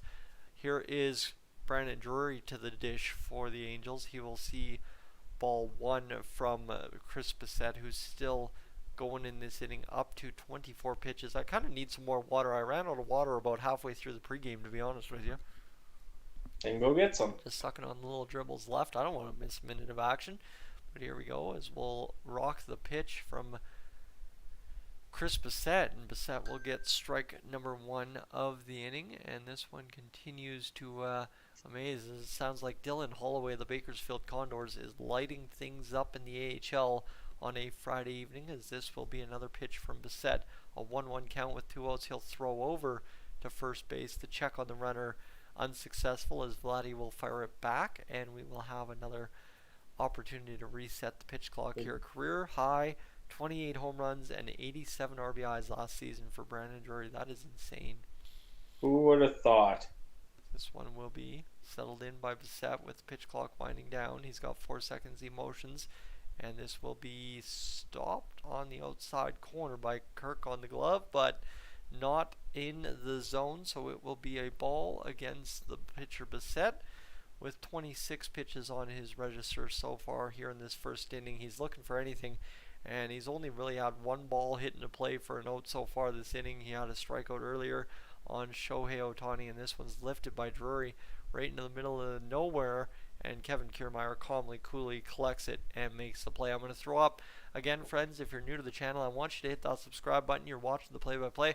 I'm going to let JAYS TV here carry you through what you need to know so far to begin this game, and we'll be right back in a matter of moments. Carrie, you've been doing all the carrying, but thank you guys so much for tuning in. And like Dolany TV said, if you're a fan of the MLB, we got it covered here on the channel. Of course, Clemhawks is a Twins fan. Us two are Blue Jays fans, but we like the odd rumor of any team and big news from any team. So if you don't mind hitting that subscribe button, that'd be greatly appreciated. Now, this game, we've talked about it we're just out of the first. Chris Bissett had 28 pitches, I believe it was. In that inning, he struggled against Trout, who, again, you can't miss your spots on Trout. Hit a home run to send this game to 2-0 in the first for the Angels. He did get the last 2 outs on pop-ups to center field, and that's why they brought Kevin Kiermaier in, is to be that center fielder who can make the play, get the out, and even if it's a tough play, Kevin Kiermaier can do that, and that's who they're talking about right now, who offensively, he's not known for his offensive game, but this year with the Toronto Blue Jays, he has been really good so far out of the stretch. So as Dolany TV there has the Clemhawks subscribe thing up again, that is great. And is Kevin Kiermaier's double, they clocked him at 29.4 feet per second. So he is speedy. He is a guy that the Jays brought in to help defensively, but he's getting it done on the offensive side too. As we're here at the top of the second inning of the game. The game did start later due to pregame stuff for the Angels, as Whit Merrifield is in the box as it's 1-0, as a fastball just completely missed the zone there by Sandoval. Here comes the next pitch. It's a changeup high, and it's a 2-0 count. as you could tell, Dolany TV there does more play-by-play than I do. He's a professional at it. Here comes the third pitch to Witt, and he'll swing right through that pitch. We got a 2-1 count with Whit Merrifield hitting .235 this season in 5 games. No home runs, 2 RBIs, and an OPS of .670. Here comes the fourth pitch, and it's a bloop single over the first baseman's head. Whit Merrifield is on base for the Jays to lead off the top of the second. That is what they are looking for from Witt. Get on, use your speed, do what you can to help the team out. And that pitch was out of the zone, and he turned on it with the first baseman kind of playing where the second baseman is, and he got it over the first baseman's head into right field. For that, Well, that was a pretty beautiful hit, that is for sure. And we'll try and bring down the quality here so as my stream stops lagging out near as bad as it has so far this evening. But as we are, it's a 2-0 game for the LA Angels. And it's been one of those games so far from Chris Bissett that's looking a little rough to begin, but hopefully he can rock it and roll it here in this second inning when we get up there. But first, the Blue Jays to action. This one's a dribbler up the line, and they're going to rule that foul. That was a dangerous play there from Jake Lamb. He could barely handle that ball, but he's lucky enough that it goes wide of the line, and that will be a foul ball. that was one of the plays I think he was indecisive on, because it was fair, and then it started rolling out, and he wasn't sure what he should do. Well, and it kicks off his heel, and then kicks off his other foot, and then kicks foul over by his glove. So I guess maybe that'll be the key to the Blue Jays. Play line to line this game and see what you can bloop in there. That was a nice hit, like we said, by Whit Merrifield, but it's no outs in the top half of the second. Now Sandoval already up to 22 pitches in the game, so this is a good sign for the Blue Jays, as they are going to have to make him work to match what happened. And here comes Patrick into the stream. He saw exactly what I saw at the same time. No, I didn't lose a bet. Got to go back to work on Monday, so I decided it was time to let it go. And you'll have to shave up one more time, I'm sure. Here's Alejandro Kirk skying one into center field. That's going to drop. It bounces off a rebound, or kind of bounce back into the infield, and they will indeed get the out at second base, so they'll trade runner for runner and an out. Will the Angels, as it bounced off of the second baseman's glove. Trout comes in firing an absolute missile to second base, but he bounced off the dirt, and then it jumps into second base just in time. But that was an absolute crazy bounce there for the Blue Jays. Indecisive was Whit Merrifield, not knowing what was going to happen, not knowing what he should do, and Mike Trout's able to get the out right there. Yeah, that's one of those plays as a runner. You don't want to get too far off your base, just for the fact if they catch it, you're out still. And he did stutter there right when the ball dropped, which probably cost him to be safe at second. But it's one of those fluke plays you can't really tell what's going to happen. And I mean, for the Blue Jays, worst thing possible is they exchange runner for runner and an out, so they don't ground into a double play. There's no weird situation, right? Whit Merrifield did exactly what he's asked to do in that situation, and Alejandro Kirk, busting up the line, gets to first base as well, so you're all safe. Kind of in the same situation, minus an out, and now a double play ends the inning. It's a 1-1 count here to Espinal. He will see strike number 2 drift into the zone from the lefty Sandoval, and it will be a 1-2 count now with 1 out here in the top half of the second. Sandoval up to 27 pitches. Espinal batting 125 this season. So you would love to see something happen here. A little bloop magic for the Blue Jays here. Back-to-back batters.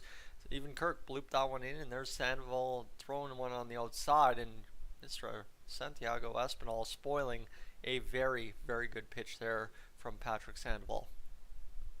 Yeah, that was a good pitch and good plate awareness by Espinal just to hit that foul.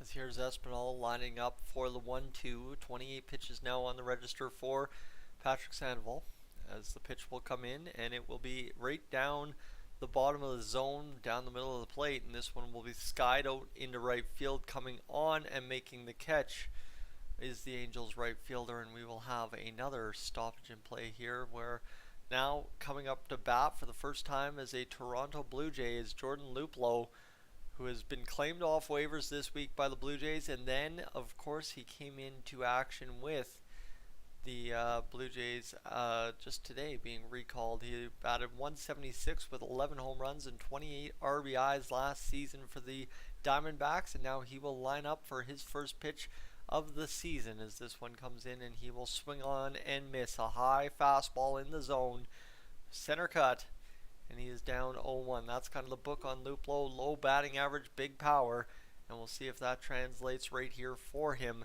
in this at bat against Patrick Sandoval, who's averaging so far through just about 2 innings, 15 pitches an inning, and Luplow's still trying to get geared up, and he will again swing on and miss that fastball. And this is the big part, right? You'd think a guy that has as much power as Luplow wouldn't be missing those fastballs back to back, but maybe the book on him is the soft stuff is what he hammers hard, and he's just working in there against Patrick Sandoval in an 0-2 count now.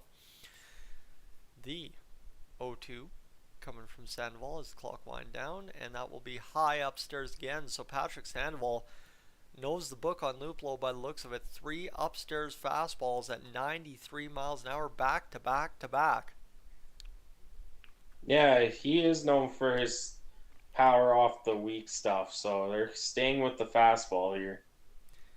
Luplow will try and be of service to the Blue Jays, obviously claimed for a reason. There's the soft stuff that time, 87 miles an hour, and he will strike out as we head to the bottom of the second inning, my friends.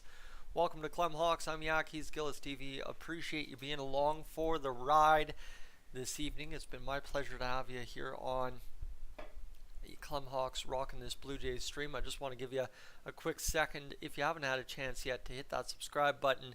We'd appreciate that very much here on Clemhawks as we're trying to work in these live streams a little bit more. Gilles TV doing his best to keep us up to date with the Blue Jays as much as possible. Clemhawks keeping you up to date with the Twins, and everybody kind of work together to make sure the MLB news is covered. We've had a pretty fantastic day of live streams here on the channel. I'd like to thank all 25 of you currently watching us right now for being along for the ride this evening. So I'm going to let Gilles TV cover you here during the break between innings. Of course, let him walk you through what we know so far through an inning and a half. Throw up the subscribe ad, run the numbers in the background, and I'll be right back in a moment. Yeah, so far this game for the Jays hasn't been what they wanted to start, especially for Chris Bassett, who literally didn't want a repeat of that game against the St. Louis Cardinals. Has given up a 2-run home run to Mike Trout, but did strike out Ohtani, got a few curveball outs as well and whatnot. So it is doing good for his confidence. Try and get back out there. Have a 1-2-3 inning, pitch maybe 15 pitches, so you can still try and go through 6 innings and have the bullpen take over at that point. I did say a 5-4 win is going to happen for either team, and it's looking like that so far. And like the ad says, if you guys can hit that subscribe button in Clemhawks, that'd be greatly appreciated. Like Dolany TV says, I cover more of the Blue Jays, and Clem does the Twins, and we try and get anything MLB related on the channel. I believe my stuff was muted. A 1-0 count now here in the bottom of the second. Gio Urshela skies one into shallow right field, coming out to play it is Espinal. He will glove it down, unlike the previous play in the top half there where it kind of bobbled around and the Jays unfortunately fell victim to a runner for an out exchange on the fielder's choice. And Logan O'Hoppe will come up to the dish now, batting .278 this season for the Los Angeles Angels, behind the dish, catching the pitchers so far. He's got 2 home runs and 8 RBIs, and that will be strike number 1 thrown in there. And it looks like so far Chris Bassett has kind of settled down here. He's got the pitch calm as he's trying to figure things out again with it, just playing around with it a little bit. And this will be the second pitch of the at-bat, and another wild curveball there from Bassett that goes way to the backstop. And here's the situation between Anthony Rendon and the Oakland Athletics fan there, is I guess that's what he got suspended 5 games for. because they were definitely looking to get a reaction out of him, and they did, as this will be Bissett settling in for the next pitch, taking his time this time. He'll fire another curveball wide of the zone, a 2-1 count now with 32 pitches on the night so far, so it'll seem like it'll be a shorter night for Chris Bissett, even if things work out very well for him. Yeah, I said about the 6th inning.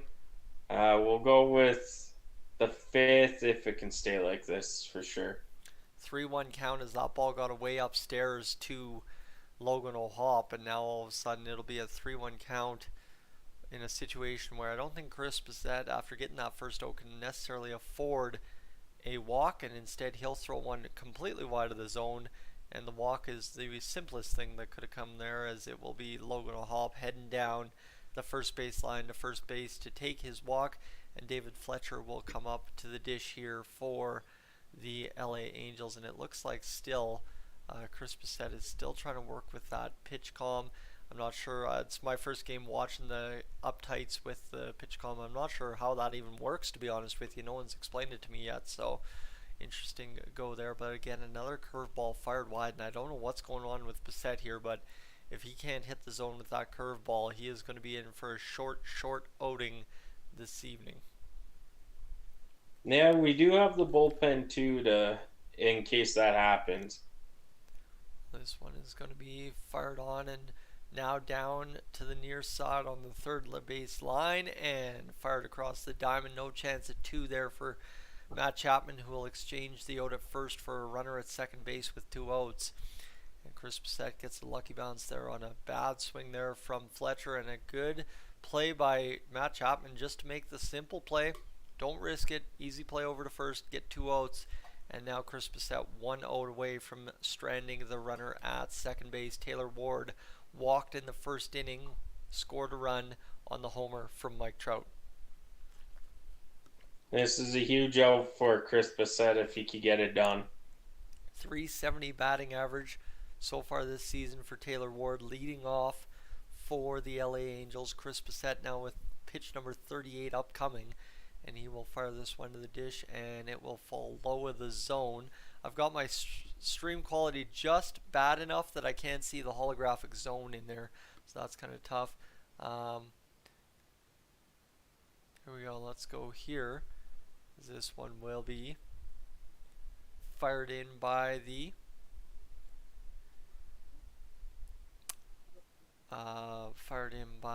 Blue Jays for strike number 2. Sorry, I was trying to read that comment there from Milagros here in the comments. How good is Sandoval 3rd place in the Baseball World Classic? Yeah, Patrick Sandoval, a very good pitcher, has all the tools to be elite. Slap the other way. Vladimir Guerrero Jr. makes the play. That was a incredible play there by Vladdy, and that will end the inning. 3 outs recorded by Chris Bissett after getting the walk, and that will allow the Blue Jays to come up to bat here in the top half of the 3rd inning. They've got 2 hits. They're out hitting the Angels so far 2-1, but the score is 2-0 on the only hit of the game for the Angels, the homer from Mike Trout. I'll let you carry again. That was a beautiful play by Vladdy, which probably saved a run. That would have gone through. I'm pretty sure O'Hoppe would have been at home with the speed he has. So great defensive play by Vladdy. There's a reason he has a gold glove at first. That was one of those huge plays that kind of gets you right where you need to be into this into the dugout and back on the bats. So that was a huge get. Again, friends, I'm just going to quickly throw up that subscribe ad. I didn't leave enough time to ask you about it, but if you are new to the channel and enjoying the ball game call here on Clemhawks so far, we'd love to have you be a subscriber here on Clemhawks for sure. So if you'd be so kind to hit that subscribe button. Still trying to pace towards 41-25 tonight. We're at 41-19 as of current at last I checked, so if you'd be so kind to consider hitting that subscribe button tonight, that'd be greatly appreciated. Other than that, we are just pacing through here into this top half of the 3rd inning. I'm all kinds of confused. Like I said, it's been a long day, and magically it's 8:43 here on our clocks right now. So it's been a long day. We've had a pretty good stream. Thank you guys so much for tuning in. It's been great to have you guys.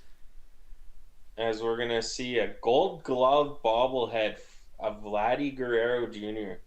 And of course, they've got the presented by TD on there as well. So TD, a big sponsor for the Toronto Blue Jays. And you look at that Gold Glove defense there of Vladdy. He didn't even realize he kind of had that ball, just the way it bounced up into his glove. He was all stretched out, made a different turn to try to get back to the bag, made it happen, and the Blue Jays able to escape that runner at second. And this is going to be blooped up the middle, but it's just a weak kind of bloop ground ball in through the middle of the infield.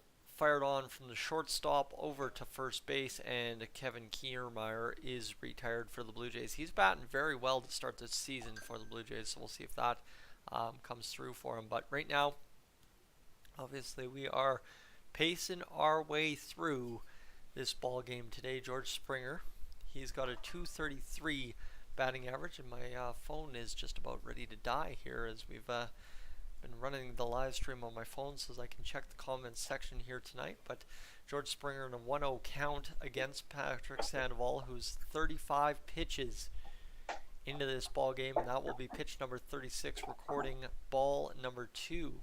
And are you opening up your laptop, or what? You're just monkeying around with some stuff there? But 2-0 count. Getting a cookie, okay? Cookie wouldn't be bad right now. Have to go grab one in between innings here in a matter of moments, as it'll be a 2-0 count here too. George Springer will bounce it foul. This one goes down the line on the left side to make it a 2-1 count. Sandoval still pitching a scoreless game. He's allowed 2 hits so far, and we'll see if he can get things rocking for the Blue Jays offense here by giving up a couple of easy pitches. This one's going to be thrown right down the zone. It'll be strike 2 on the check swing by Springer. He was doing his best to hold up. He just failed at the last second to keep it from going around the dish. And now with a 2-2 count, Sandoval will try and deliver pitch number 39 for a result here. He's already got 1 out in the inning. Pitch comes in, and this one will be skied into right field actually, by Springer. This time caught there by Drury, and that will be the play made for the second out of the inning. We'll have an advertisement here for Walmart right now. It's raining thousands of rollbacks to start spring, in case you're wondering, up here in Canada apparently. Alright, this one will now allow Bo Bichette to come to the dish. He had the first hit of the game for the Blue Jays. Of course, a big time hit to right field on a opposite field double, and he will see this ball come across the zone right through the heart of the plate and land in the catcher's glove for strike 1. So 343 batting average now for Bichette, 1 home run and 3 RBIs, as he will swing on and bounce this one to third base, a routine play for out number 3 of the inning. And friends, that will cover us for the top half of the third inning. Again, I'll hand it over to JAYS TV to recap that top half of the third. Not that there's much to recap, but we'll recap it there for you, and I'll leave you on the subscribe ad once again. No, in that inning, 3 up, 3 down for Patrick Sandoval. Pitching really great. The only thing is the Blue Jays need to be more hesitant. Get the pitch you want. I know you got to protect a strike zone, but they're swinging at everything and anything. And it's been huge for the Blue Jays, or the Angels, sorry, with that robbery of a home run on George Springer, first at bat of the game. Springer trying to hit it back that way and whatnot. So game still 2-0 for the Angels, going in the bottom of 3 here.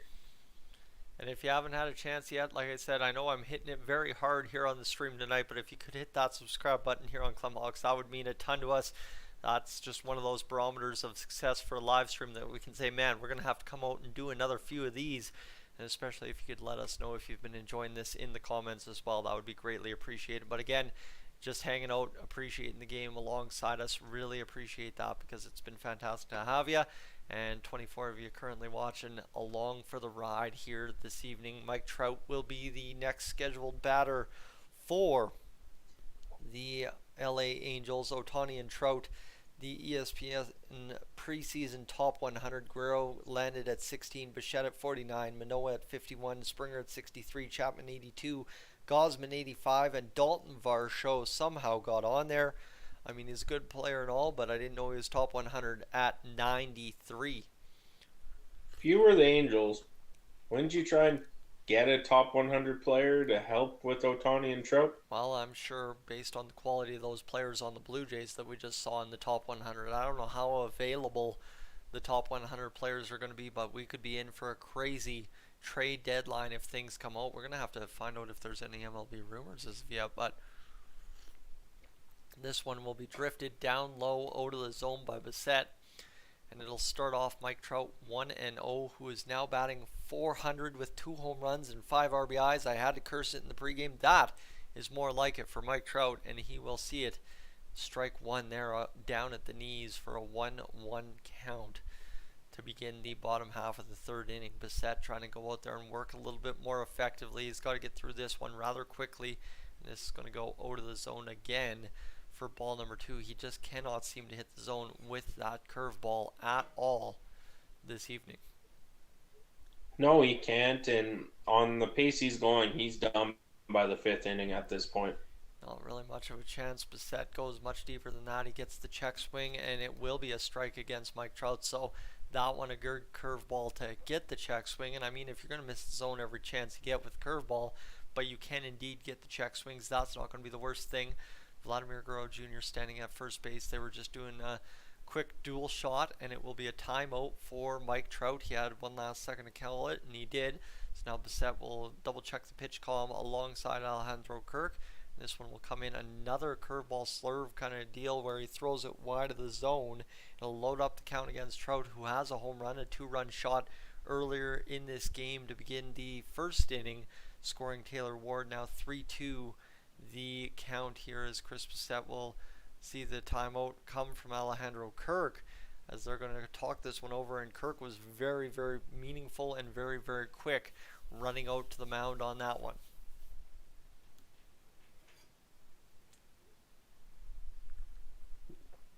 Sorry, I'm just going through, yeah, no, that's all good. That's all good and dandy. Chris Bissett gets set to deliver the 3-2. Pitch comes in, swung on and missed by Mike Trout. So there you go, the second strikeout of the night for Chris Bissett, and that's a good way to respond against Mike Trout. Obviously, one home run from Mike Trout and Ohtani combined shouldn't lose you the ball game unless you give up a grand slam. But that was just a power and past you fastball there from Chris Bissett. Mike Trout misses the pitch, and now Ohtani stands in 0 for 1 here in the bottom half of the third inning. As the second batter, that one will drift low of the zone again. 1-0 count now. Ohtani batting .273 with 2 homers and 6 RBIs on the season. Chris Bissett will come set and ready to pitch this one. The clock winding down. Second pitch of the at-bat, swung on by Ohtani. He fires it into the dugout by the looks of it.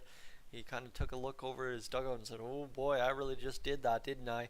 And thankfully for him, no harm, no foul as of yet, as he'll come set here again to bat this one, and it will be high in the zone on the outside corner for strike number 2. Shohei Ohtani exit velo in 92.9 and 22, and then improved that quite heavily last season, or so far this season, as that will be a punch out for Chris Bissett, the third strikeout of the game. Back-to-back strikeouts. Suddenly the man is rolling here. He's figured it out. Well, he struck out. All 3 strikeouts are against the top 2 Angel players, so the top 2 players in the MLB. Thing. Yeah. So that's Ohtani twice tonight. So Shohei Ohtani striking out twice so far. More than likely just setting up a dramatic 9th inning walk-off home run, the way that's going to happen here against the Blue Jays, but swung on and missed now by Hunter Renfroe to tie the count 1 apiece. 2 outs here in the bottom half of the third inning. Renfroe's season looking worse and worse with every over he goes. 160 to begin this early season. Ball number 2 thrown in now against Renfroe, and I just want to see, I don't think we've missed any comments so far, so if you have anything to tell us about the ball game or what you're thinking for final score or anything like that, don't be afraid to throw it in the chat as Kirk sets high and inside, and this one will come low and inside as again still Bissett, wherever the pitch is set up, he does the exact opposite of it, and that's been the tough part to begin this game so far. 3-1 count here Now coming set and throwing it in. He And did it again. Yep, that one again misses from the outside to the inside, but it's a called strike. You got to think as Renfroe, if a pitcher is just missing out of sync here with the catcher, it's got to be playing mind games with the Angels batters to some degree. Sets up on the outside as Kirk nails the outside corner, but it's low for ball 4, and that will be the third walk of the day from Chris Bissett as Jake Lamb comes up to bat here, the lefty. That was a dart. It was purposeful. You know exactly where it was meant for, but it was about 2 inches just low of the corner on the outside, and that could have been the difference there of punching out 3 straight in this inning for Chris Bissett. Renfroe aboard once again, setting up as Jake Lamb. He'll swing on and throw it to the outside of the zone and outside of the stadium there in the stands. 0-1. I don't know where I'm going with that. My apologies. But I think if Kirk would have framed that a bit better instead of moving straight to the middle of the strike zone, he would have got the call. Well, here's Chris Bissett. He's going to fire this one down the middle again. Jake Lamb fires it to the far side, and that will be a diving play into the stands there from the Blue Jays outfielder.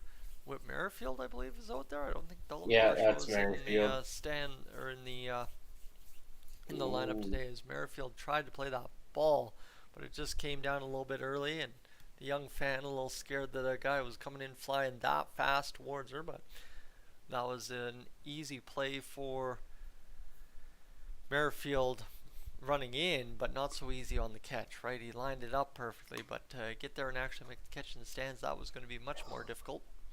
And now, I think Merrifield might have pulled something on when he jumped on the wall there. this one's going to be grounded over to first base for the third out of the inning.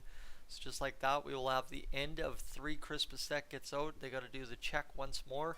And Vladimir Guerrero Jr. due up here to begin this top half of the 4th inning, friends. This is Clemhawks. I'm Yak, he's Gilles TV.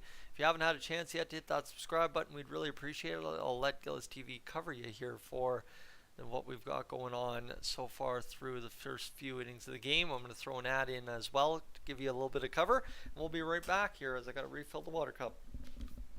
Yeah, not much has been going on in this game, like we said, between each up or bottom and top frames here. 2-run home run for Mike Trout to start the game off, and Chris Bissett struggled in the first inning. He did get Ohtani a strikeout looking with the ball down the middle, but he also a lot in that inning. He has picked it up over the last 2 innings, striking out Mike Trout and Shohei Ohtani back-to-back in that inning. So with that said, he is getting better, but I don't believe he goes more than 6 innings pitching for the Jays. And on the other side, Sandoval is having a tremendous game. First batter, George Springer of the game, hit one deep to left field, but Taylor Ward was there to jump and catch it. It was a pretty nice catch, barring the wall is lower in left field here at Angel Stadium. Can't remember what the actual stadium's called, but in LA. So with that, Vladdy Guerrero Jr. is due up next here with his dad in attendance here. How stressful would it be having your Hall of Famer dad watching you where he played? That would be something that I don't even think I could relate to, honestly.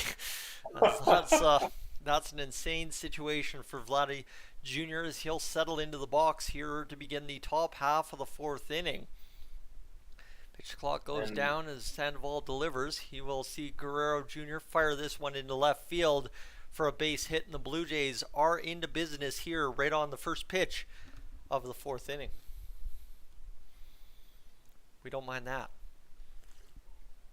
Has another 112-mile-an-hour exit velo on that batted ball for Guerrero.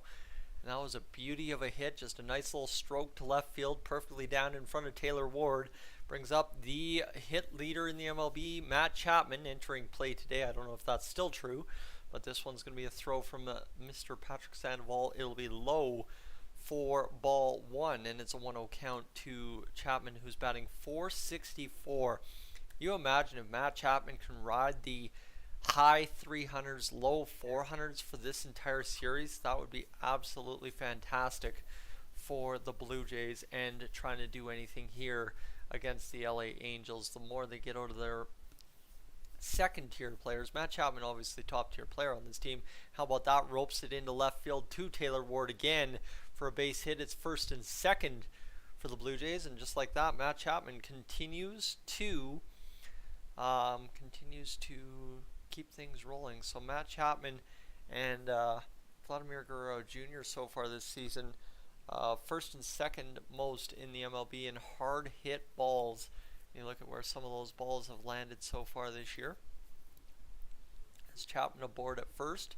Whit Merrifield, who's 1 for 1 this game so far with a nice little single over to right field, now stepping into the box for the Blue Jays. Patrick Sandoval comes set. This is the first real pressure he's faced all games with 2 runners on, and Whit Merrifield will see this one to the outside for ball 1. What has Whit Merrifield got to do here in this count? Move the runners over. You have no out. You're trouble scoring so far with runners in scoring position this game. Just hit a bunt down the first baseline. Get Vladdy to third, Chapman to second, and just move the runners. That's the type of game the Jays have to try and play from time to time. Well, they're guarding the plate on the third base side for a potential bunt. The corner infielder on the third base side is almost level with the bag, guarding not necessarily against the bunt, but trying to offset the risk more or less. It is a 1-1 count to Whit Merrifield here. Patrick Sandoval comes set. It is a bunt attempt there, and coming back to second base, the throw from the catcher, as that was kind of a little bit of discombobulation from everybody involved there at second base. Logan O'Hoppe trying to catch Vladimir Guerrero Jr. running off the bag too far. And we'll see from the reverse angle what we saw as Guerrero Jr. broke, trying to run in motion, and the throw went to Drury, who wasn't exactly in a position to receive that throw, so he was a little confused that it came to him. But no harm, no foul. Now a 1-2 count against Merrifield. This one will be swung on by Merrifield, blooped into center field, caught by Trout. Not running is Guerrero Jr. This one will just drift back into the shortstop position on the throw in from center field by Mike Trout. So for the Blue Jays, a 1-0 opportunity. They did get it a high ball into the outfield potential to run. So not necessarily the worst out. Would have liked to see that bunt go down, but at least Merrifield tried to do 2 things to move the runner in that at bat, and of course wasted some pitches there for Patrick Sandoval. Yeah, it's tough trying to move runners to third, facing a lefty pitcher as well, because your tendency is to pull to the left side of the field as a righty batter. So Bo Bichette is one of probably, if not the best Blue Jay to move them over, but he's down the lineup. So the Blue Jays just have to try and hit it to the right field so Vladdy can actually move over. Well, now, lost my voice there. A 1-1 count to Alejandro Kirk, who's 0 for 1 in this evening's action so far. 2-0 the lead for the LA Angels here this evening, as it's ball number 2 to Kirk, who we'll see what Patrick Sandoval can feature here in this top half of the fourth. He's kind of chewing up through more pitches here now. 51 through 3 1/3 innings pitched. The Blue Jays would obviously love to try and run him into the high 60s here by the end of this inning. This is ball number 3, bounces in front, hits Kirk, who was trying to just not get hit by that ball, but couldn't necessarily get out of the way either, and it will indeed instead be a dead ball with a 3-1 count, as that one just bounces and then it runs right through, and Kirk's trying his best to get out of the way, couldn't do it, and interfered and blew the play dead. So Sandoval lining up his 3-1 count here against Kirk in this top half of the fourth inning in a 2-0 Angels lead. The Blue Jays looking to get back in. That will be fired up over top of the zone, and the bases are loaded. Don't say so. That's a nice little get for the Blue Jays, and you're seeing what's going on here at Angels Stadium today. A little bit of darkness rolling in this evening. I don't know if that's fog or what rolling in outside Angels Stadium tonight, but obviously it's going to be a cold night in California, that much I'm sure, just based on obviously it being still only April, and that too being now what time out on the West Coast? 8 o'clock, 8:04 p.m. on the West Coast. This is a perfect opportunity for Espinal to get a base hit, help his average, get a run in. That would be about as perfect as it could get for Santiago Espinal, who's batting 111 on the season so far. The first pitch from Sandoval, and that will be on the shoes for ball number 1. 2-0 count for the LA Angels here. We'll see what comes of it here for the Blue Jays, as this will be fired in by Sandoval and roped over top of in the middle of the zone by Espinal for a 1-1 count. So it continues to battle between Espinal and Sandoval.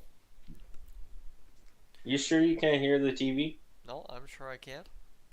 Oh. And this one will be Espinal now lining up for this 1-1 pitch from Sandoval, who's got 55 on the game. That one low below the zone again. 56 pitches now for Sandoval as he continues to try and grind away this Blue Jays lineup that has gone not away yet so far in this top half of the fourth. He was able to set him down dandily in that third inning, but now all of a sudden running into trouble here in the fourth. Espinal swings on and fouls it back out of play. So that was a tight one there for Espinal, just couldn't quite do it.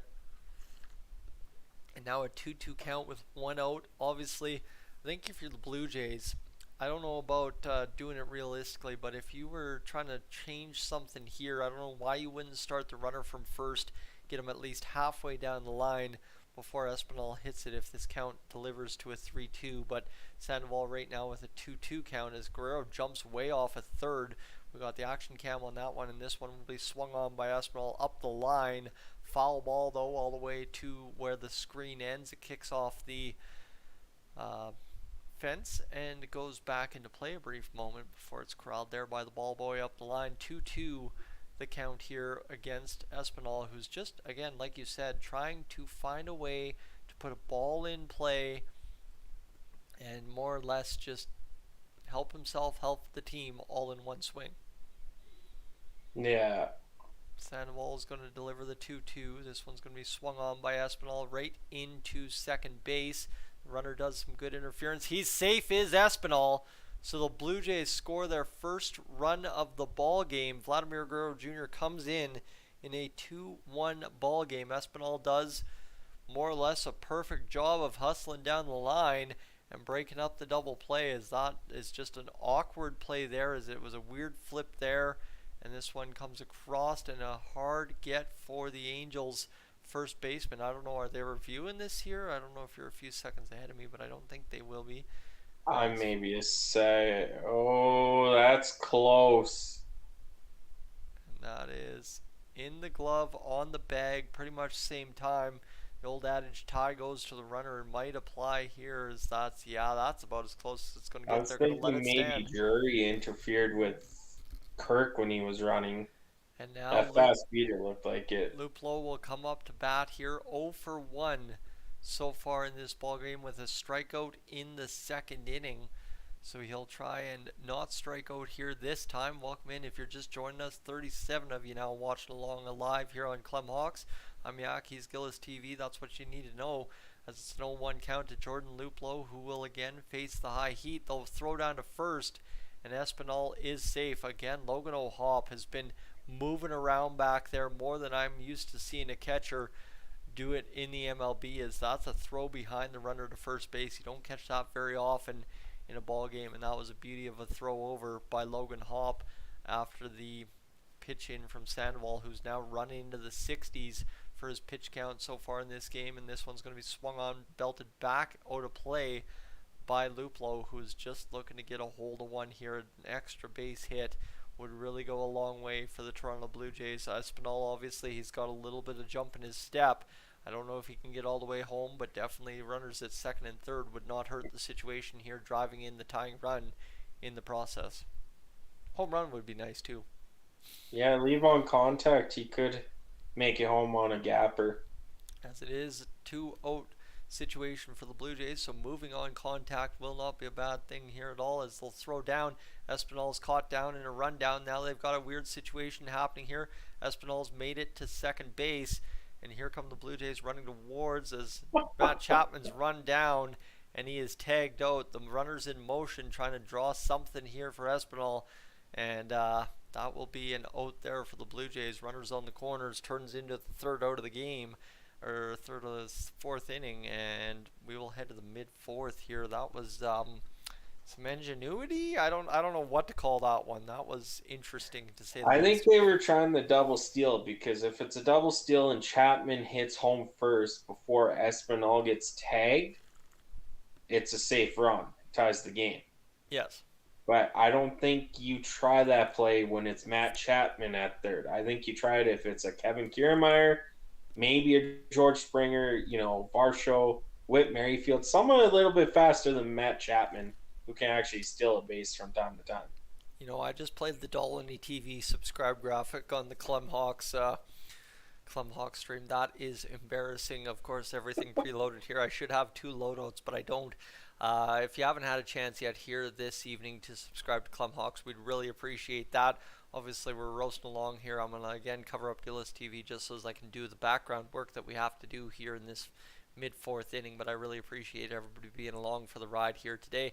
It's been a great stream so far, and just to give you an idea as well as we calculate some things up here, I'm going to head off the mic and get that going, and Gilles, you can rock everything for us here in a brief moment.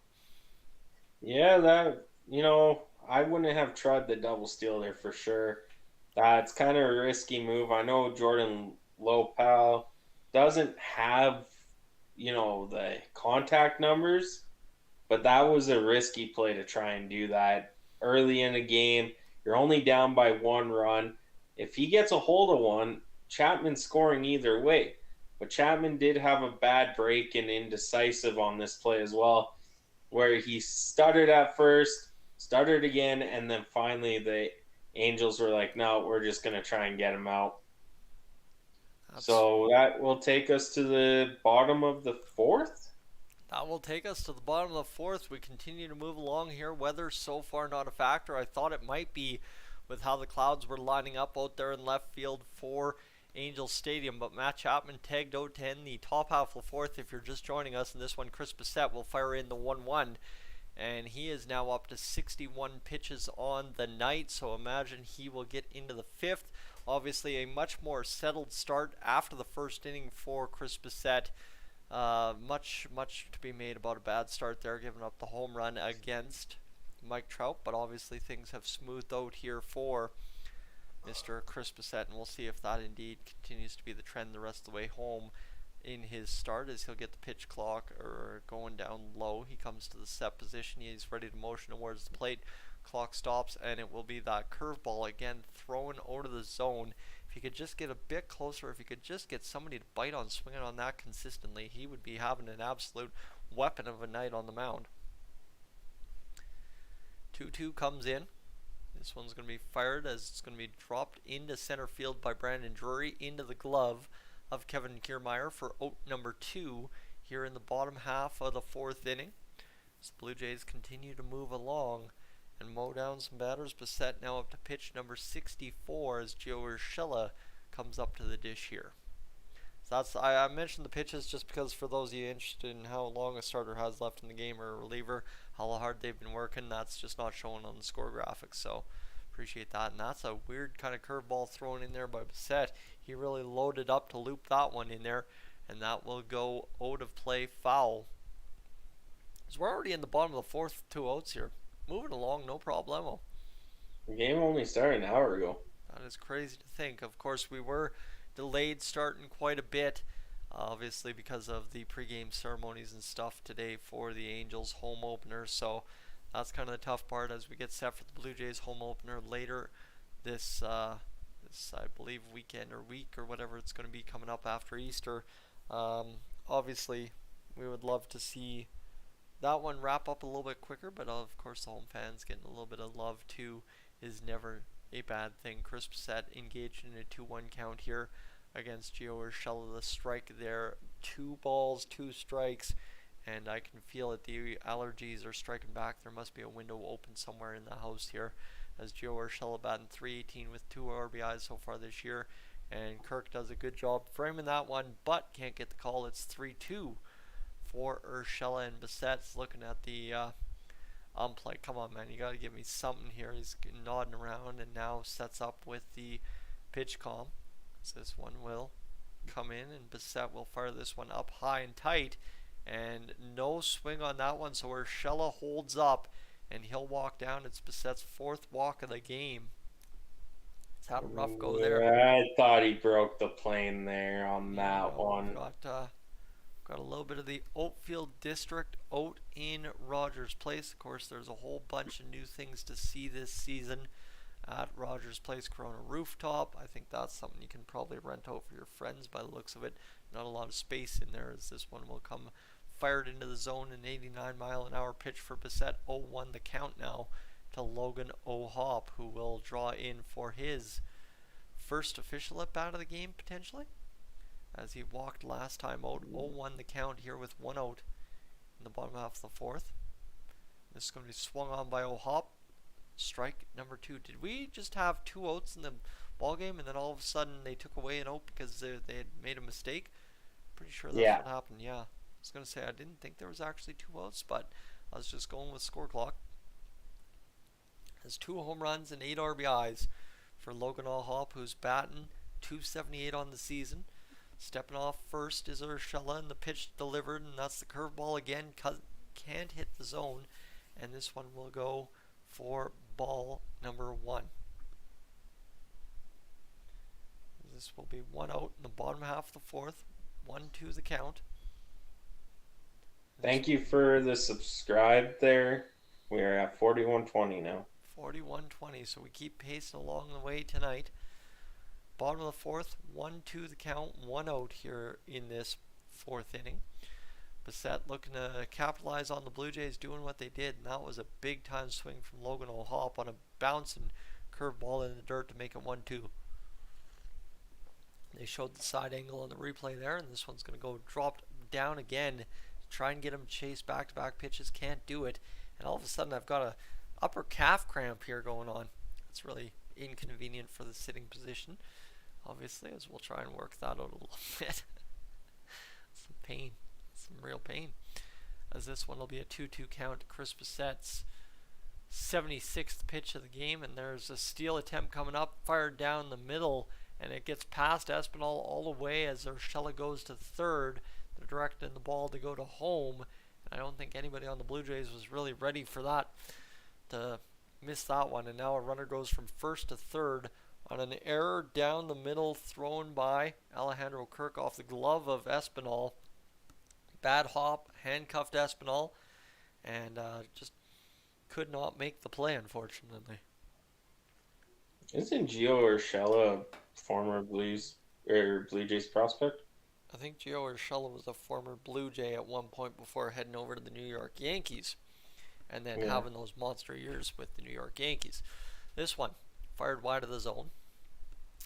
1 out here in the bottom of the 4th, as now it'll be runners on the corner as Logan O'Hop once again draws another walk. So the Blue Jays suffering from walkitis here to begin this game, as they just can't seem to find a comfortable spot for Chris Bissett to pitch from out there on the mound and deliver strikes consistently here. He's had some strikeouts, don't get me wrong there, but David Fletcher now possibly the best guy to do this against in terms of getting back into a rhythm and potentially rolling the double play. He's batting .091 on the season. He's going to swing on and throw this one down the left field line. It will be foul. The bat boy comes out to play it, and this will be a reset for everybody involved. And got a real bad cramp going on here. It feels like it's just in a very uncomfortable spot in the high calf. I don't know what to say. Friends, when you're sitting down as long as I have been, and as long as Gilles TV has been, I don't have the most comfortable chair to sit in. It's a great chair for what it's supposed to be meant for, but for a, what are we at? 2 hour and 19 minute stream? Well, yeah, there's going to be some punishment on the body after that long. You need a chair like mine. I need something. But go get a free one. That's what this one was. Yeah. I don't feel like hauling it down the stairs is the problem. Is Vladimir Guerrero Jr. comes off the bag. 0-1 count now. The bunt thrown down by Fletcher. It's a good one. Bissett, nice play by Bissett. And no, he's safe as Vladdy was off the bag. And they're going to whistle for the replay immediately as Bissett made a beautiful play.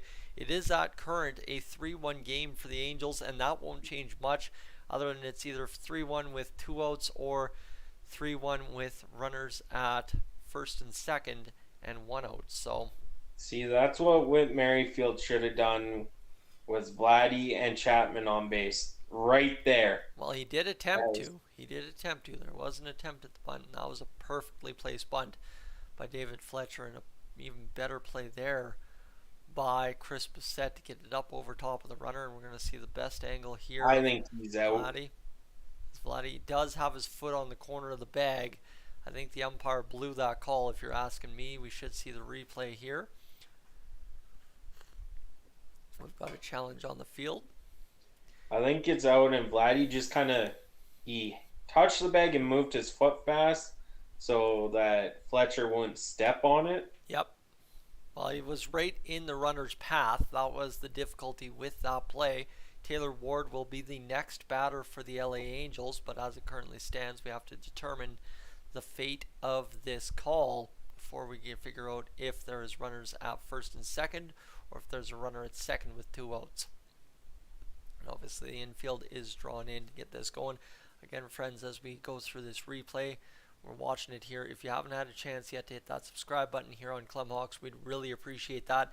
We made mention we're now at 4120 here on the channel. We'd really love to try and get up to 4125 by the end of things here tonight. So that's kind of the goal. If you could do that for us, that'd be so great, as I believe we have some new folks joining us for the first time here. You're getting a good sample of what the live streams here on Clemhawks look like. So we'd love to have you aboard, and we'd love to have you stick around with us. I think, Gilles, you're going to have to do the comments from here on out. My phone is just about to die, so we'll use that there. But it's the bottom of the fourth. Chris Bissett still on the mound. And Octavio says you still have the Blue Jays. What? Hey, Octavio says, do you still have the Blue Jays winning? I still 100% have the Blue Jays winning this one. I think obviously you kind of saw what we did there in the top half of the fourth. We scored our first run. I think it's going to be a lot tighter than I was hoping it would be. I was hoping the Blue Jays bats would explode tonight. Still plenty of time, obviously, through the 5th, 6th, and 7th, but if it gets down late, I think the Angels might be able to clamp this one down. I don't know. Again, this is my first full game that I'm planning on watching this year, so we'll see what the results come from it. It's 9:21 here on this West Coast game. Only 8:21 out in California, but this is a review for the decades. I mean, they talk about speeding up this pace of the game. Why are you taking 3 years to review a very simple call? The expanded bag there for Vladdy made that a very easy play, and Fletcher knows he's out. Everybody knows he's out, but the umpire crew apparently, and the replay guys back in wherever MLB headquarters is. And we're going to have the call whistled now as the umpire announces this one. He's safe for some dang reason, so we'll play on with bottom of the fourth, 1 out, and runners at first and second. So I'd really like to know what they consider safe there. Yeah, I don't Vladdy's foot was wrapped around the bag. I don't know what to really say on that one. That's kind of one of those scratch your head calls, and they'll call it safe right now. Maybe not enough evidence to overturn the umpire's call. I don't know. I think we saw it clear as day, but I guess not. Taylor Ward steps in, drills one up the middle almost immediately, and the Blue Jays will roll a double play just like that and get out of the inning. Okay, I guess no harm, no foul.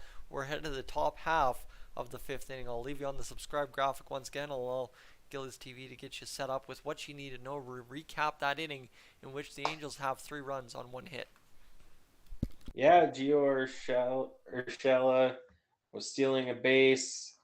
Kirk missed the throw to second from till Espinal went into center field, and then Bissett walked the batter, which led to runners on the corners. And that play there, iffy play, a bump by David Fletcher, called safe. Urshela scores to give the Angels a 3-1 lead.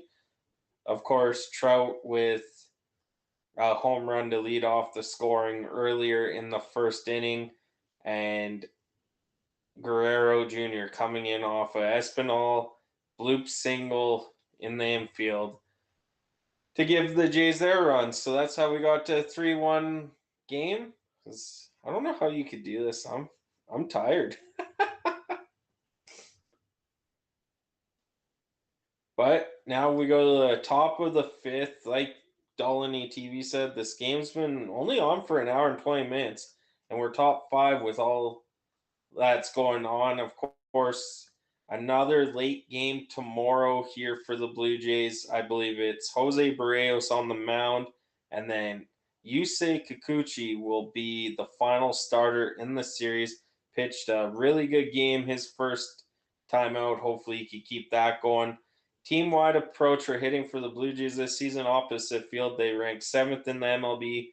Contact rate 3rd, chase rate 8th. So Jays offense coming in clutch in the MLB standings, but it hasn't really turned out to wins like they would like. They just need their pitching to get better. And like I said, if Fletcher could go, or if Bassett could go 3, 5, 6 innings and only give up 3 runs, that'd be greatly good for the Toronto Blue Jays. Jordan Luplow now drawing in here as the DH, 0 for 1. He did have another plate appearance, but there will be a pitch clock violation against Patrick Sandoval. So 1-0 count. Aaron says game speed now is awesome, especially when at the ballpark. Totally different feel. That would be definitely, never having been to a major league game, it would definitely be interesting to go to my first game with this whole new feel that we've got to this ball game. Aaron, welcome into the chat as well. Thank you for being along for the ride. 3-0 count very quickly to Jordan Luplow, who would be glad to work a walk here. It'll be a get me over fastball for strike number 1 from Patrick Sandoval, who's now up to pitch number 66. Likely he goes into the 7th or 6th inning here if he gets through cleanly. 3 up, 3 down here in the 5th. Oates in this inning, none so far. That'll be the first one as Jordan Luplow blips it up the middle to the second baseman. And that will bring up Kevin Kiermaier, who is batting .381 this season. Continues to do his thing late into his career. That almost hit Sandoval. Would not surprise me there, as this one will be Kevin Kiermaier here, down low. Kiermaier batting .381 on the season. First ball of the count, grounded out. Now batting .364, sorry, so the graphics messed up on the scoreboard. Can't trust it. It's been a mess so far this game. 2-0 count, and now Sandoval's all of a sudden just missing the zone and giving up a couple of free balls here, of course, on the pitch clock violation as well. As this will be loaded up here by Sandoval again, swung on the inside by Kevin Kiermaier, and that will be strike number 1 in this 3-1 Los Angeles Angels lead in the top half of the 5th inning. Kiermaier loading up here, trying to keep that hot streak to start this season alive. Sandoval will deliver the 2-1 into his delivery, and outside it goes. So another 3-1 count here. Back-to-back batters as Sandoval has crossed the 70 pitch plateau. Kevin Kiermaier loads up, waiting this pitch. He will get ready and he will ground this one foul.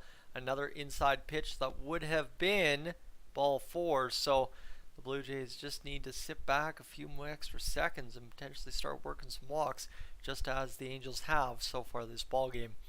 Kiermaier will load up again, ready for the 3-2 this time. Sandoval delivers, and this one will be blooped into center field. It will get down over the head of the shortstop Fletcher for a base hit for Kevin Kiermaier, who continues to roll this season to begin things. You love to see that. Obviously, Kiermaier the past few years in Tampa hadn't kept up the batting average, and now all of a sudden starting to roll it here to begin his season with the Toronto Blue Jays. Yeah, I love to see it. They didn't bring him in for his batting, but it's been helpful, especially against lefty pitching. 4 for 7 this season is Kevin Kiermaier against the lefty pitchers, so that could be a reason why he was starting today. And this one will be a ground ball thrown in by Patrick Sandoval right into the dirt in front of the feet of George Springer, who's batting .226, 2 RBIs on the season. He's 0 for 2 tonight as the Blue Jays trail the Angels by 2. Wouldn't it be a nice time for his first big shot of the year? This instead's going to be bounced to third base, throwing wildly there. They will get the out at second, but it'll exchange Springer to first with 2 outs here in this 5th inning. So there you go. That's again another instance where the Blue Jays exchange a runner and get an out pretty much. Is that one just a wild throw by Urshela and no chance of making a play there for the second baseman, who picked it up rather awkwardly in Brandon Drury, who had to walk off the bag and not take the interference. As Bo Bichette, who's 1 for 1, will come up to the plate here. This one will be fired onto the near side corner, and that will be a 0-1 count against Bichette. One swing of the bat can tie this game. Bichette lines up here, 3-1 the game for the Angels. Sandoval comes set, ready to deliver. Bo Bichette lines it up, but holds back and goes to a 1-1 count. And this is kind of the best part. Chris Bissett had a rough start to the game, giving up the 2-run homer to Mike Trout, but has settled in nicely the rest of the way home, only giving up 1 run through 3 other innings. And now all of a sudden the Blue Jays are in that territory. As Gil has said, if you get to a runner on and a guy at the dish, you can tie that ball game on 1 swing of the bat. It's a 2-1 count here to Bo Bichette of the Toronto Blue Jays, as he will come set for the delivery from Patrick Sandoval, who's been working solid so far this game, and it'll come high again for a 3-1 count. And this would be very nice karma here in this inning. The Blue Jays have had 3 3-1 counts. To take the walk here and get Vladimir Guerrero Jr. up to the plate with a chance to take the lead on the back-to-back games with a home run that he's riding, that would be fantastic. The delivery from Sandoval, swung on by Bichette, grounded to third base, wild throw, and that will draw him off, but he makes the play at first base, does Jake Lamb, and that is about as unconventional of an out at third base you will see. Look at this play here by Gio Urshela, just lobs one up like a quarterback going down the yard, and my goodness, what a throw there, and a hold by Jake Lamb. And John Schneider can't believe that one to finish that one there. So again, I'll allow Gilles TV to carry us through this intermission, or I guess intermission. I don't know. I'm all kinds of confused. It's getting late. I'm tired. We still got 3.5 more innings to go. 4.5. 3.5. 3.5. My math is not good tonight either. Don't worry. But they're showing highlights of the Dodgers and Diamondbacks. Diamondbacks bottom 7 leading 4-3. The money line, if you guys are into that, LA Dodgers to win plus 265. Arizona minus 350. I don't know if people are into that. I'm not. Tyson, do you know anyone that is? I know way too many people that are, and it's a big concern, obviously, with how everything's kind of rolling here in the world of sports betting, but hopefully people are doing it responsibly, and that's all I have to really say about that. Yeah, play responsibly. Don't go spend your whole life savings on it. And if you haven't had a chance yet to hit that subscribe button here on Clemhawks, as you saw the graphic, we would greatly appreciate that. Clem's video as well, if you haven't had a chance to check that out, I'll drop that in the chat here for you. As we'll go share this one, as we'll go get this going over to the live chat here in just a brief moment, as Clem's video for today. What's the numbers looking like? Numbers are looking pretty solid here on the stream. I'd like to thank everybody who has made it a success. Did not expect this great of a stream to begin things today, but obviously we've had a pretty good roll so far here today, so it's been fantastic as of now. And obviously too, would really like to welcome everybody to Clemhawks. If you haven't had a chance to check out the channel, I would strongly encourage that you do. Chris Bissett fires in ball number 1 of the count here to Mike Trout, who is 1 for 2 with the difference in the ball game still the 2-run homer here earlier in that first inning, as a 2-run home run. Oh, excuse me. I was trying to fight it, and that's just gross on the stream. My apologies. Like I said, it's getting late, and I'm falling asleep on the wheel, but Chris Bissett will get it going here. He'll fire in this one. It'll drift off to him on the far side. This time, Vladdy makes sure to step on the bag for sure. Gets the out. It's the first out in the bottom half of the fifth, and Bissett's up to 83 pitches, so he will likely be done after the bottom of the fifth. Ohtani, who's 0 for 2, due up next as he drifts towards the batter's box. Well, that was quick. Shohei Ohtani gets into it, and he'll fire this one into right field, and immediately, just like we're talking about, pace of game now so much faster, delivers a 1-out single here in the bottom half of the first inning. Renfroe now due up for the Angels. I believe he's worked 2 walks so far this game, and that's finally he hits the zone with that curveball, and Shohei Ohtani, no problem stroking that into right field.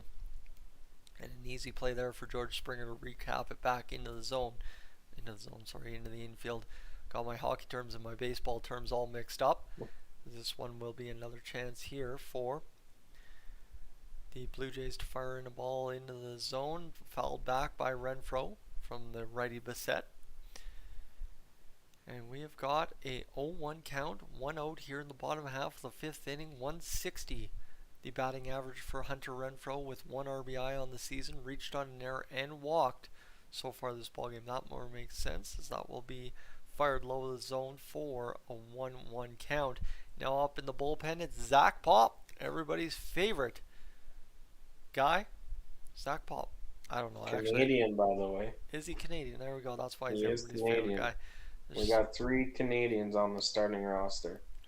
Fired in by Bissett, but it's for ball number 2 of the at-bat to Hunter Renfroe, the 4th batter in the Angels lineup tonight. 87 pitches now for Bissett, who's just trying to work a double play here and get done, as he'll throw over to Vladdy, and that's a nice throw over, but a safe play at first base as Vladdy again double checks on Ohtani.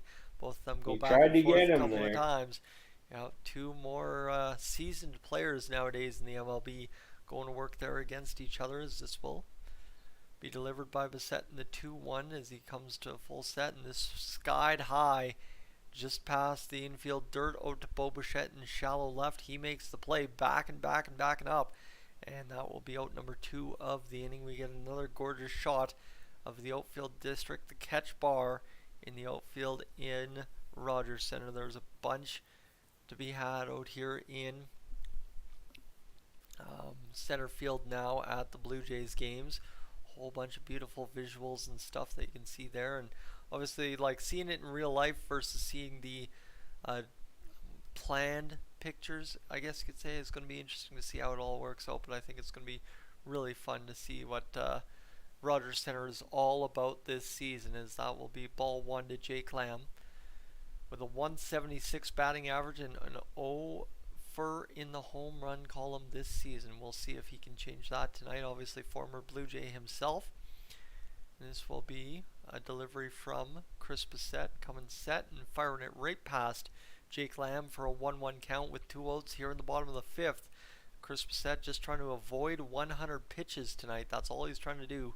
Now at 90 and trying to get out of this fifth inning, down 3-1, and not a bad start turned in by value here tonight by Chris Bissett despite the home run. That is a bat hit in the ground. You know it. Jake Lamb has skied it over to Matt Chapman, and we will have the end of the fifth inning just like that, right on cue. Yeah, that was a good inning. That's probably it for Chris Bissett. Of course, Jays probably would have liked him to go till the 6th inning, but with the struggle in the first half there of the bottom of the first, now I'm trying to put basketball and football into this. Yeah. It's been a long day. We'll take that. But hey, we're going to top of the 6th. Vladdy, Chapman, and Whit Merrifield, I think, are due up. 2 swings of the bat ties this game. The Jays aren't out of it. That's the thing I like about baseball, is you're really never out of it if it's 3 or less runs that you're behind. Well, and I just want to give an update to everybody watching back home on the watch time. I know everybody's always like, oh, how do you measure a success of a live stream? I go by the watch time. We're currently averaging 4 minutes and 2 seconds here on the stream this evening alongside y'all. And obviously 38.7 hours watched on the stream. Really appreciate everybody being along for the ride today. It's been a great stream so far. We look forward to finishing this one off with you, as it's been a fun ball game so far for the Blue Jays and Angels. I mean, a low-scoring game. Chris Bissett settled in, so lots of intrigue, as Gilles TV said, down the stretch here for the Toronto Blue Jays, who are going to try and wrap up this ball game with a victory still in line to potentially be a 5-4 ball game if everything kind of comes together there for us here tonight. As we are going to get set for the top half of the 6th inning. It looks like a cloudy night has just kind of settled into Anaheim. Been to Anaheim before. Anyone who has been to Disneyland has likely been to Anaheim before. Kind of hard to go to Disneyland without going to Anaheim. Exactly. But if you hop off the plane at LAX, I'm telling you. But yeah, I actually had quite a drive down to the Honda Center in Anaheim, going past Angels Stadium in the distance. Here's Vladimir Guerrero Jr. here in the top half of the 6th inning, as he's going to fire one through the right side in for a base hit. And just like that, the Blue Jays respond right back with their first base runner of this inning. In the top half of the 6th, Vladimir Guerrero Jr. gets aboard, and he continues to hit the ball well. He continues to get on base. Guess what? That brings up another guy that's doing exactly that in Matt Chapman this season, who has just gotten his 14th hit of the year here tonight against the Angels. So we'll see if Matt Chapman can deliver us something here with a runner at first and nobody out. Patrick Sandoval still on the mound. He'll fire high over top of the zone, so he's at 81 pitches. So I would not be surprised if it is a leverage spot. I don't know if the Angels have anyone warming up in the bullpen, but if it is a leverage spot, it'd be interesting to see if Patrick Sandoval comes out of the game at some point here in the 6th inning, as Matt Chapman's going to fire this one into center field. This one going back. Mike Trout on the warning track makes the play, fires it back into the infield. That chases Vladdy back to first base. And just like that, here in the top half of the 6th inning, we've got one out as Matt Chapman skied one about as deep as you possibly can at center field in Angels Stadium. And he got a good swing on it. That was a good, clean-looking swing. He got into the home run trot a little bit there. Not sure if it was going to be caught or out of the park, so he kind of walked it both. But Patrick Sandoval giving the hand clap over top of the head for that effort there. Whit Merrifield due up next. He'll swing on and miss a curveball from Sandoval for strike number 1 of the ball game. See what I mean? One swing of the bat. Whit Merrifield here will line up for the 0-1 count here against Patrick Sandoval. Merrifield swings it up the middle of the infield, and sorry, I don't know what the heck was happening there. There was about 3 weird bounces on that play. Guerrero Jr.'s erased at first. It goes out of our camera frame. Whit Merrifield's safe at first. And again, the Blue Jays get into another fielder choice situation as that one hops off the mound, takes his 3rd hop, and then a weird wide throw there by the Angels' second baseman, Brandon Drury, as he tried to turn the corner as fast as he possibly could. And the Blue Jays still in business, scaving off another double play, brings up Alejandro Kirk with 2 outs and a runner at first base. So this one will be outside for ball number 1, as I am absolutely powering down here. I don't know how I'm going to go through another 3 innings, but we're going to have to try and last. 235 batting average. We have approached the 10 o'clock hour, just about there now. A T. I should go make a tee actually and let you carry the action here. As Sandoval will get set for Kirk to get going. I guess we can do that as soon as the Angels come up to bat here next, as this one fired in, and it will be strike number 1 to Kirk. So Blue Jays need something from somebody. In the bullpen is Matt Moore of the LA Angels, as he's trying to get things rocking for them in a relief role. Former starter in the MLB, I do believe. This will be an opportunity for Kirk. Get it going here. This will be bounced in front. Merrifield running on the play to second base. He is safe. Umpire quickly waves it down, and now Merrifield in a little bit of pain. Looks like he might have maybe gotten some dirt in his eye or something, And Logan O'Hoppe is quick on the release. He is a great little catcher back there for the Angels. Let's watch this one. He releases quick after blocking that ball, keeping it in front. Merrifield with good speed makes play, and I think it's the tag on the helmet is actually what might have shook up. Nope, it's the missed tag, and I don't know what shook up Merrifield there, but he's back up to his feet. He's happy he got the stolen base, and he'll be over to second with a 2-1 count to Alejandro Kirk. This one will be bounced up the middle, but it's right to the second baseman Drury, who fires over to first. Nobody forcing that play to be more than it is, and that will be the end of 6 innings for the Blue Jays bats. We'll head to the bottom of the 6th. The Angels are leading 3-1 on only 2 hits.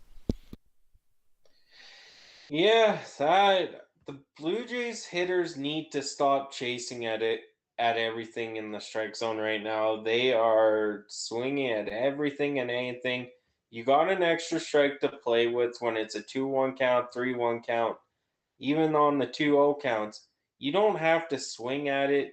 You can take a strike, make the pitcher pitch, and find the pitch you're waiting for. Kirk on that one, I don't know why he's swinging at something out of the strike zone high with the strike to give. Like, the Blue Jays did really good in the first inning of making the pitcher work. Second inning they did, but now it's just they're trying to chase everything. They're trying to score those runs as quick as possible, and they just need to go back to the Blue Jays way of things. But with 17 of you in here, thank you guys so much for tuning in. I'm JAYS TV. Tyson, the play-by-play caller, is Dolany TV. If you're a hockey fan, Oilers fan in general, Dolany TV is the place to be for that. But the Toronto Blue Jays here, I did say a 5-4 game. It's starting to look close to like a 5-4 game. If I almost said Oilers because I was on the screen. If the Toronto Blue Jays can get some runs here, the Angels can hold them off. We'll see. It's been it's a low scoring game, but it's been pretty good. The Bichette approach, yeah. But at least Bichette can hit it to the opposite field and actually do something with a pitch that's nowhere close to the plate. I don't know what it is with him. Probably learned that from his dad. His dad was pretty good at doing that as well. As Bichette is actually out there for the bottom of the 6th with 92 pitches now after that one's called a strike. As there's 92 pitches, and Brandon Drury has called a timeout. So they'll get reset here. Here's Bichette with the second pitch, and Drury will hit that foul. 0-2 count. This is kind of surprising that Bichette is actually still out here for the top or the bottom of the 6th, as they're showing Guerrero Sr. and Guerrero Jr. with Mike Trout taking a pitcher, as Guerrero Sr. did throw out the starting pitch. And there's a time count violation on Chris Bichette, so that will be considered pitch 93 in a sense, and it is a 1-2 count to Brandon Drury. As here comes the pitch, Kirk set up, that's down low and foul to the right side towards the Blue Jays dugout, heads up down there, as Bichette will come back. 94 pitches in. I'm really surprised that Chris Bichette is still pitching with Zach Pop ready to go. I wonder if maybe this is just, hey, get this one batter out. Zach Pop will come back. And there's a strike 3 looking by Brandon Drury. That's 4th strikeout for Chris Bichette on a fastball low. And that is a perfect pitch by Chris Bichette. Keeping Drury, he swung that, but that was in there. That was a beautiful pitch there by Bichette. So he's having calm issues again. We've seen that a lot with Chris Bichette this game. Here comes the pitch, and that is fouled over the Blue Jays dugout by former Blue Jay Gio Urshela. Of course, Brandon Drury, also a former Blue Jay a few years back as well. 0-1 count here to Urshela, and that one will just miss. 1-1 count here. 97 pitches for Chris Bassett tonight. Of course, a later game for the East Coast folks as well, as that is should be a 1-2 count. Fastball hit the inside corner and no call. That is clear as day a strike, but other words, 2-1 count here for Urshela, 3-1 now, and Bassett is starting to lose control again. He is at 99 pitches. I wouldn't have pitched him this inning just for the fact it's beginning of the season and you're trying to let a guy go that far on that many pitches. As here's a swing by Urshela, fouled again over the Blue Jays dugout. Full count here. 100 exact pitches for Chris Bassett in this game here for the Toronto Blue Jays, as they're showing the manager of the Angels right now. Again, another late game for the Blue Jays tomorrow night. I believe that's a 7:07 start, if I wasn't mistaken. Mountain time, so 9:07 Eastern time. As Urshela will foul pitch 101. Foul again. It's only 4 seconds. He better get it off or there's going to be a pitch count violation. Oh, he started his approach. So that would have been a walk if he didn't get the pitch clock done. As Urshela will foul that one off again. We'll go with another pitch. I think this is pitch 8 or 9 of the bat for Gio Urshela. Zach Pop, of course, is ready to go whenever the Blue Jays call on him. And here's the pitch by Bichette. That is grounded to second baseman Espinal over the Guerrero. And that will be 2 outs for Chris Bassett here in the bottom of 6th. Angels lead 3-1. Still leading after a Mike Trout homer, 2-run home run to start the game off for the Angels. And then that weird play at first base where Vladimir Guerrero Jr. apparently didn't get his foot on the bag, and that resulted in another run coming in for the Angels. Wouldn't have mattered either way, but we would have liked the other out. Yes. As catcher O'Hop is at bat here. Chris Bassett still pitching. Chris Bassett out there in the bottom half of the 6th inning, still pitching away. We're getting updates.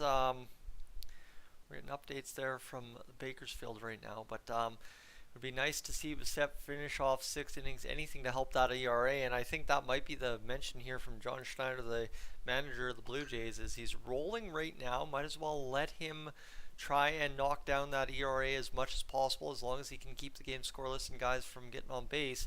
He's going to get Mr. Logan O'Hop to swing through another pitch. O'Hop is yet to register an official at-bat this game. I believe walking all 3 times or all 2 times so far through the lineup. So all 3 times, yeah. As Bassett will deliver, and he will fire one to the outside. Alejandro Kirk thought he had framed it up just perfectly.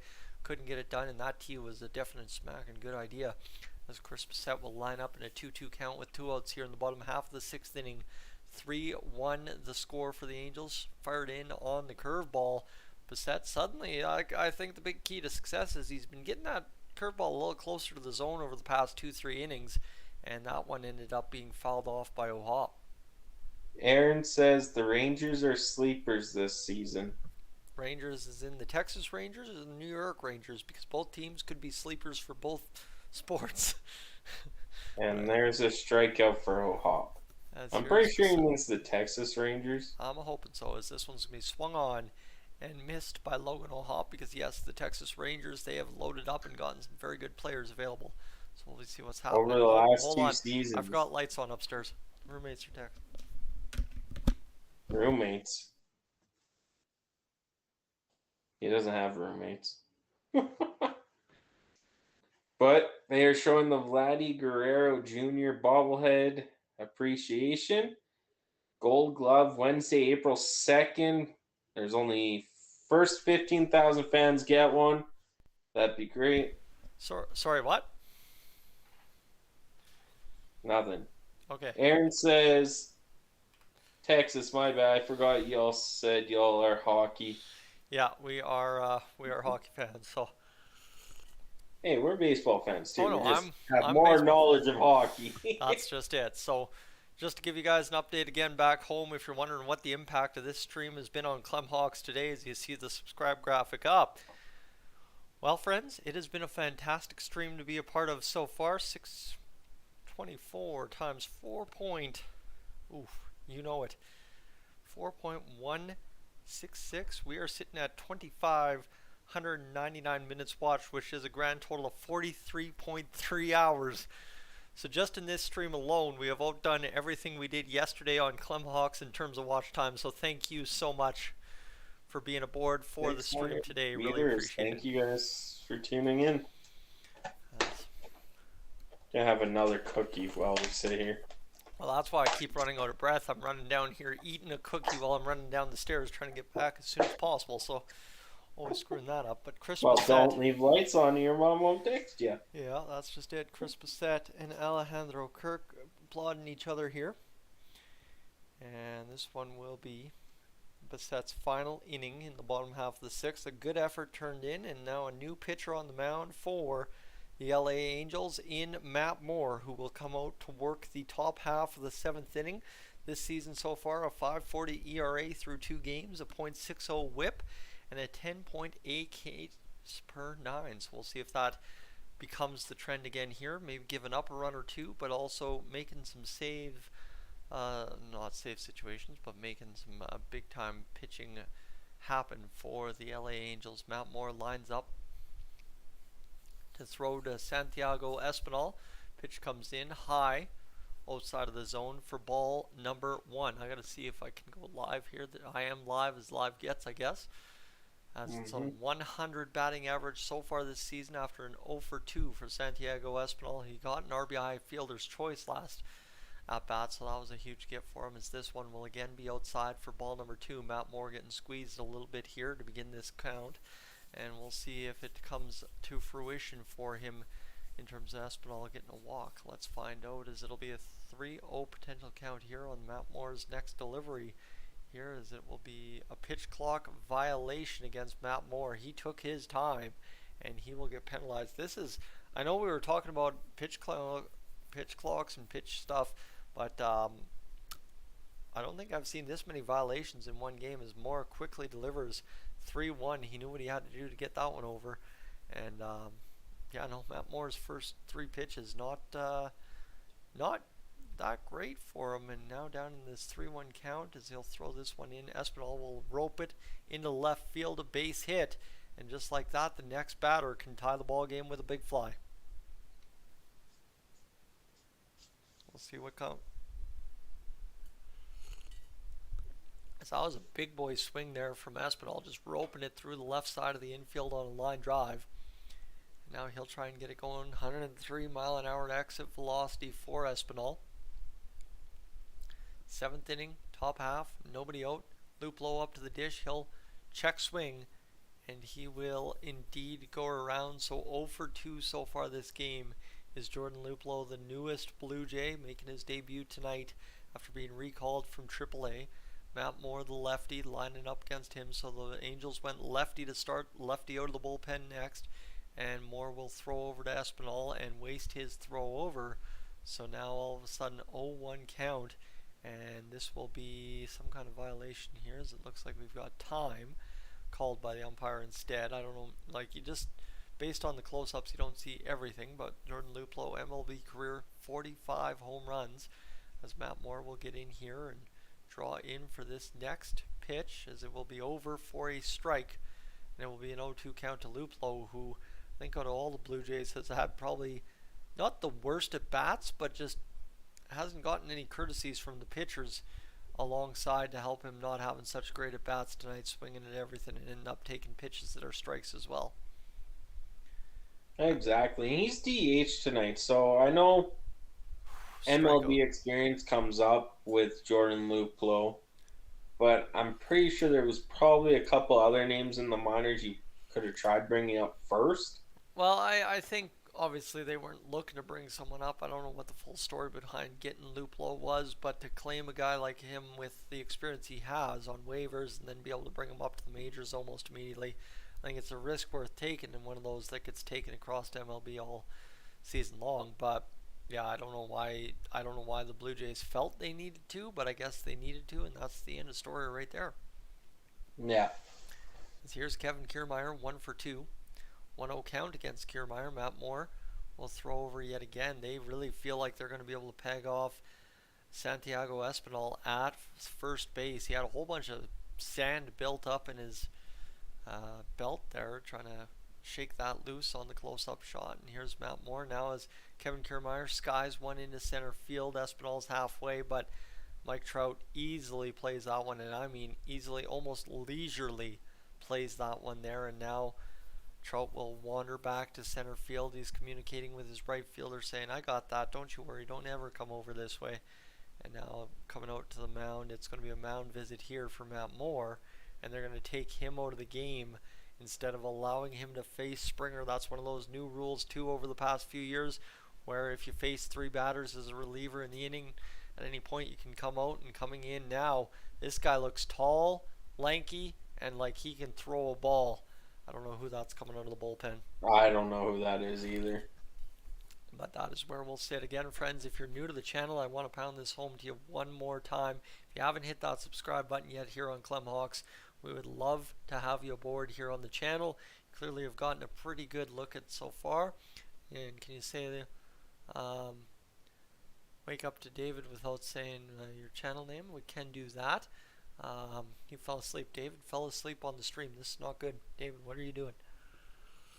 I just seen that. That's fantastic. But let me just go over here to the stats to give you an up-to-date on the subscribers, my friends.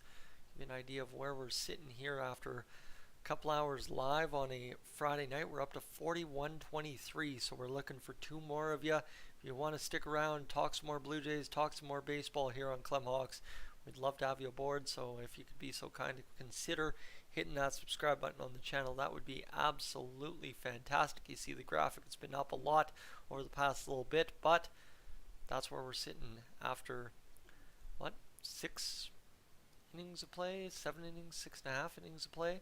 Let me go here and blank the subscribe. 5.5, now 6.5.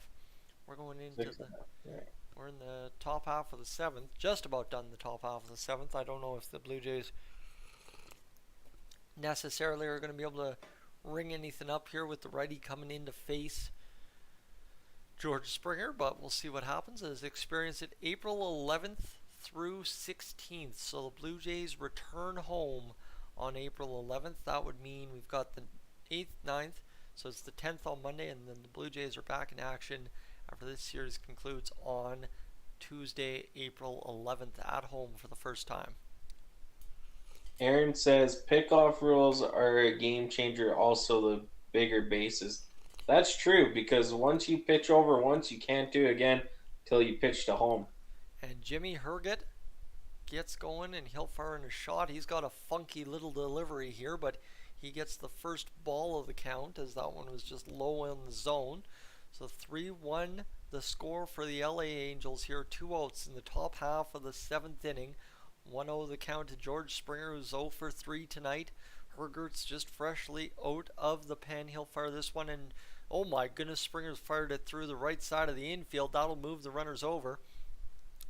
To second base will Santiago Espinal go, and that will give us an opportunity as Blue Jays fans to see 2 runners on again for the first time in a long while, with 2 outs here in the top half of the 7th. So that one was a good opportunity there for the Blue Jays to just punch one through the infield. Springer took it, got it done, and now we will bring up Bo Bichette, who's 1 for 3 with an extra base hit.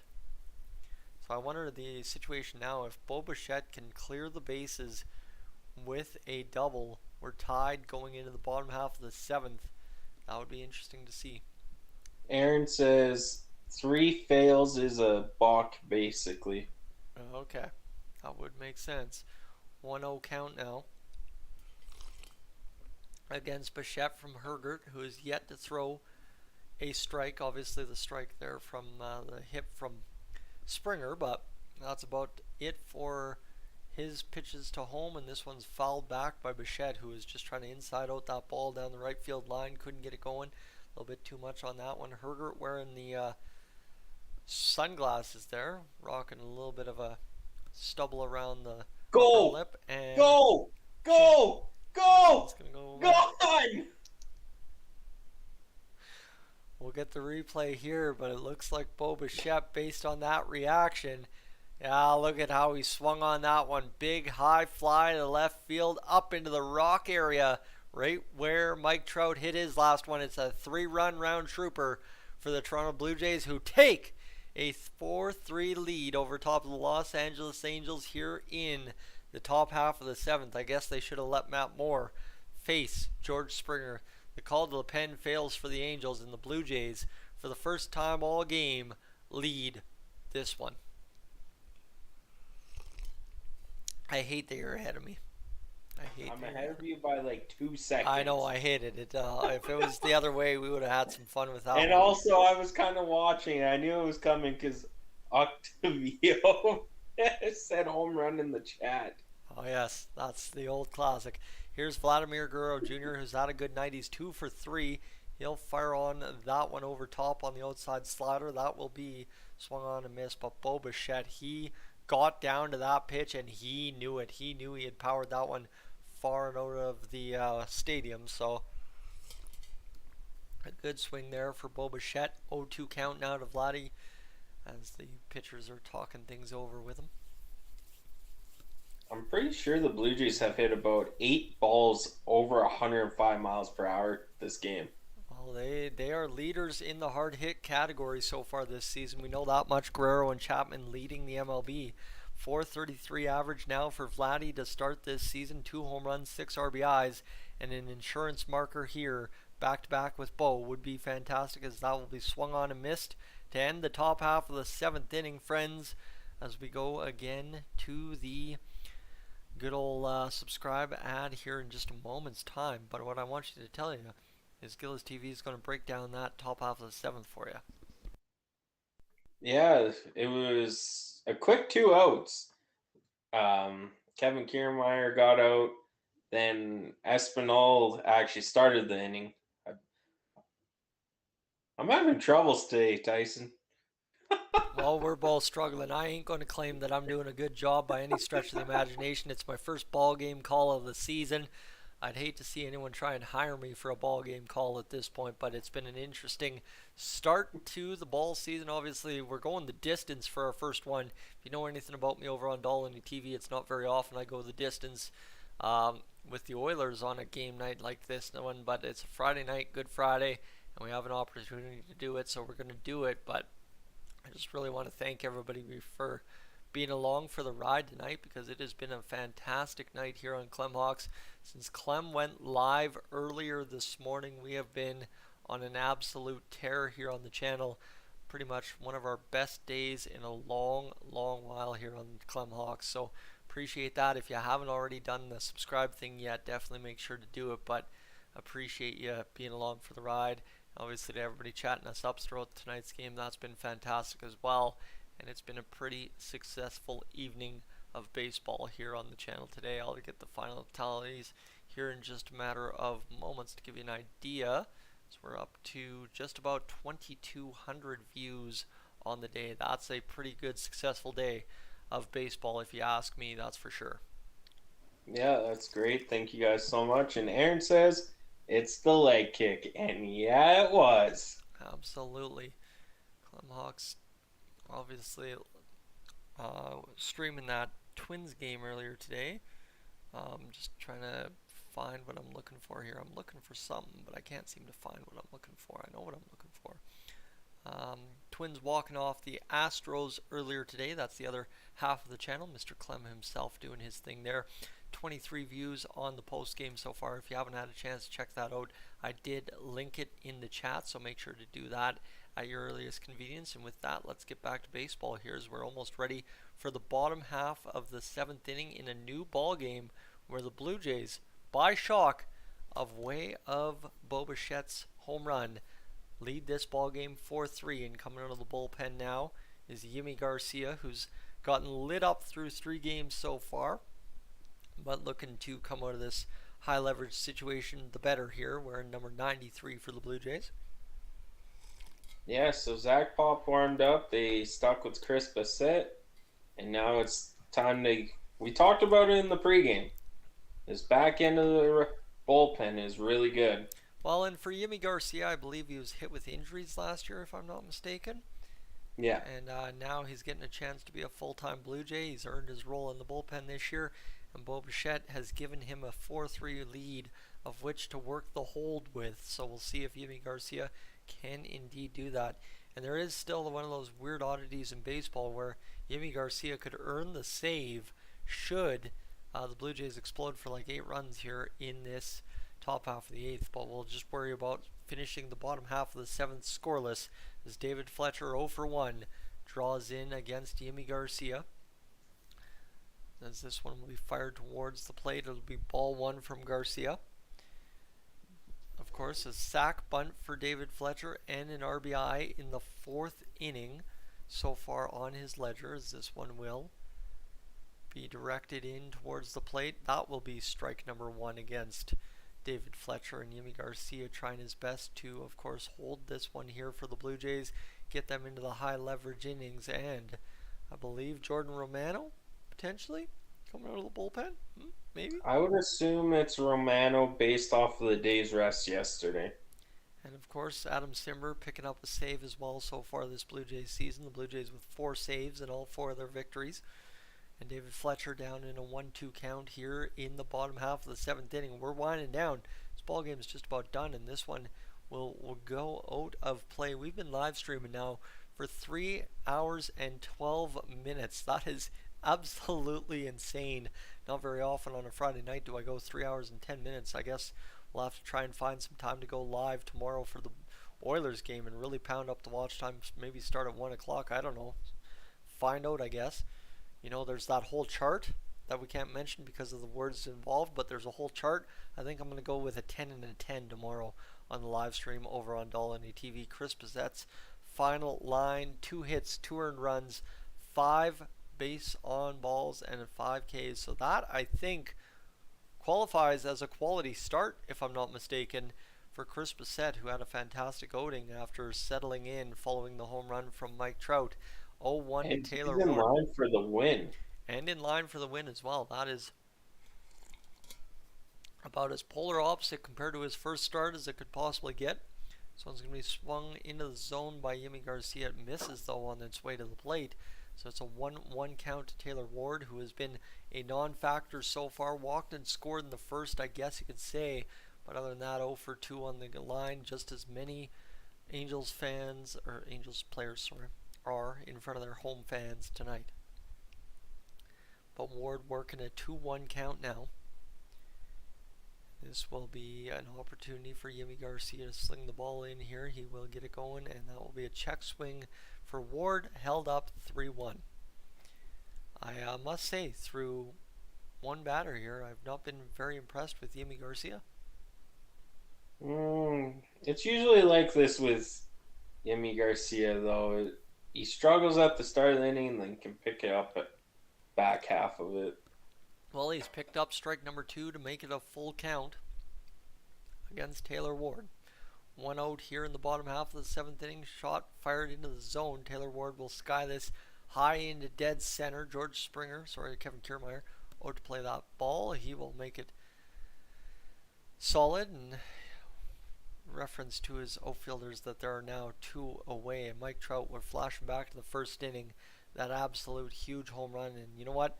Bo Bichette and him hit it within about 20 feet of each other here in this one for both home runs in this ball game. Now Mike Trout will settle in. I'm looking at your reaction live. I'm not seeing anything scary as of yet coming up on this pitch, so that will be. I'm pretty much in sync with you. I stopped it. 364 batting average this season for Mike Trout, who's 1 for 3. Swung on and missed from Yimi Garcia. So strike 1, ball 1, and 2 outs here in the bottom half of the 7th inning for Mike Trout's 4th appearance at the plate today. Obviously, the Angels going through the rotation of the lineup quite a few times simply because of all the walks they've drawn today, not because they're hits. This one's skied into right field. Yimi Garcia gets the hold. It will be 3 outs in the bottom half of the 7th, and we have just 2 innings remaining in this ball game at long last. Yeah, this game's only been 2 hours long, technically, with all the commercials and stuff. You take the commercials out, this ball game's going by pretty fast. So the pitch clock has been a huge factor. They've said, I think the fastest game was 2 hours and 3 minutes. And whatnot. That's a big change. Sorry, I'm just looking at my phone because I keep getting messages. Probably. Everyone's like, where are you at? Take your time. I'm busy. And we are almost up to 50 hours watched on the stream, so we are just about to crush off that milestone. It's been a long time, I think, since we hit 50 hours on a Clemhawks stream, so that'll feel really good here in a matter of moments, my friends. But we're just watching some highlights back from earlier on in this ball game. Obviously, Mike Trout striking out against Chris Bassett, and then Taylor Ward grounding it up the middle for that double play in the 4th to get Bassett out of action in the bottom half of the 4th was a key play. So things are, in essence, coming together for the Blue Jays here in this one, as they now lead 4-3, and they're looking to hold on. Obviously, make it 5-3, and let's get close to that final score. But at the same time, let's hope the Angels don't score another run here to make it 5-4. We've predicted that pretty heavily throughout this broadcast, that that will indeed be the score. So hopefully that is not the case, but we'll find out. As I just got another notification here from Patrick there that he's posted another version here. I'm not sure what's going on. Looks like he has deleted that earlier video, so not 100% sure what he's doing, but he's obviously working away. As we are rocking 1980 live right now. Appreciate you being here on the stream. And what? Just in my channel thing. What? Oh, yeah. Going through YouTube right now. Yeah, that's fine. And there we go. Yeah. We should be set for Andrew Wantz. Andrew Wantz, who wants to have a good inning for the LA Angels. Pardon the pun. Who are you, Gene Principe? Alright, here's the first pitch. This one to Matt Chapman in there for strike number 1. We've got 6 potential batters left for the Blue Jays, just like that. 467 batting average for Matt Chapman, who's looking to draw back to 500 on this game so far. 1 for 3 in this one. Wantz fires in ball 1, so evened up count here between Chapman and Wantz. And that'll be Chapman following that high fastball back. He would have loved to smack that one over the fence, but can't get the insurance marker. Now warming up in the pen is indeed the man we talked about earlier in the live stream, Eric Swanson. Like we said, we've been live for over 3 hours and 17 minutes here tonight. As this will be picked up by Wantz one more time towards the plate. Swung on and missed by Matt Chapman, and just like that, that is out number 1 in the inning. Fired down by O'Hop to third base. He meant it with the pain. Aaron would like to know what's in that tea. What's in the tea? Well, it's just literally orange pico and quite a splash of milk. I threw quite a bit of milk in there as I'm just trying to crush this off now before it gets cold. 250 batting average for Whit Merrifield, who draws in with a hit tonight, going the opposite way, and 1-0 count now to Merrifield, who's had an attempt at a fantastic play, had a stolen base, and he's been around it tonight, and he's looking to do some damage here and get back on base and maybe allow the Blue Jays to score the 5th run of the ball game here. Merrifield has 783 hits since 2018. Surprisingly, Whit Merrifield is your AL hit leader since 2018. That's what they brought him in to do. I guess so. I mean, Mr. Consistent, right? If you can pile up the most hits in the AL since 2018, you get on base consistently and you put the ball in play consistently. This will be another chance here for the Blue Jays to get a 3-1 count going. Wantz will deliver the 3-1. here to Merrifield. The ball into the middle of the zone, up high for strike number 2. Loaded up is the count with 1 out here in the top half of the 8th. Merrifield once engaged in battle, as this one will come up the middle and it'll be fired by Merrifield into center field off the bat. Mike Trout, easy play, covers it off the end of the bat there. Gets it going. That's a tough one for Whit Merrifield, who knows he could have done better. He was just that much shy of doing that. 2 outs now for Alejandro Kirk, who has been quiet and having a quiet start to the year as well. 0 home runs, 2 RBIs, 222 batting average, and he'll draw in against Wants. As that one will go high, up out of the zone from Wants again. 1-0 count now with 2 outs. Alejandro Kirk trying to do his thing here. He will see Wants deliver the 0-1-0. This one comes in high for ball number 2. So 2 outs in the top half of the 8th with a 2-0 count against Alejandro Kirk. The Blue Jays lead 4-3, as you see clearly on your screen down at the bottom of our broadcast here. This one will be up high, and it will be ball 3 against the LA Angels. Do we got a post game out of you tonight? No. Oh, come on. That'd be a rock star. As Kirk You joining me with it? No. As Wants will see this one fired in to the middle of the zone. Kirk swings on. It goes to third base, over to first, and that will retire the side here for the Blue Jays as Wants does his job. Holds the Blue Jays at 4. They've got 9 hits tonight. The Angels have 2. The Angels trail by 1. And that's where we're sitting here. Are you falling asleep on me? No, I'm good. Alright, well then we are at a 4-3 game going into the bottom half of the 8th inning. The takeaways from that inning are yours. Jays are swinging at a lot of awful pitches. There's been times they could keep taking a strike. Even if it's a high strike, you don't need to swing at it unless that's the type of hitter you are. But just make the pitcher work. That's been something they haven't really done until that 3-run bomb by Bichette when he took a strike. He didn't like the pitch. He took the strike to go to, I think it was a 3-1 count at the time.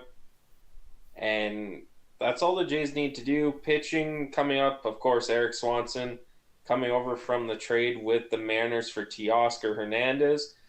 He will more than likely be pitching this inning, and we'll probably see Jordan Romano come in if the Jays can't score more runs. So that's where we sit here after 8.5 innings of play. We have the bottom half of the 8th coming up, and then we will rock and roll towards the 9th. But Eric Swanson, it's his ball first.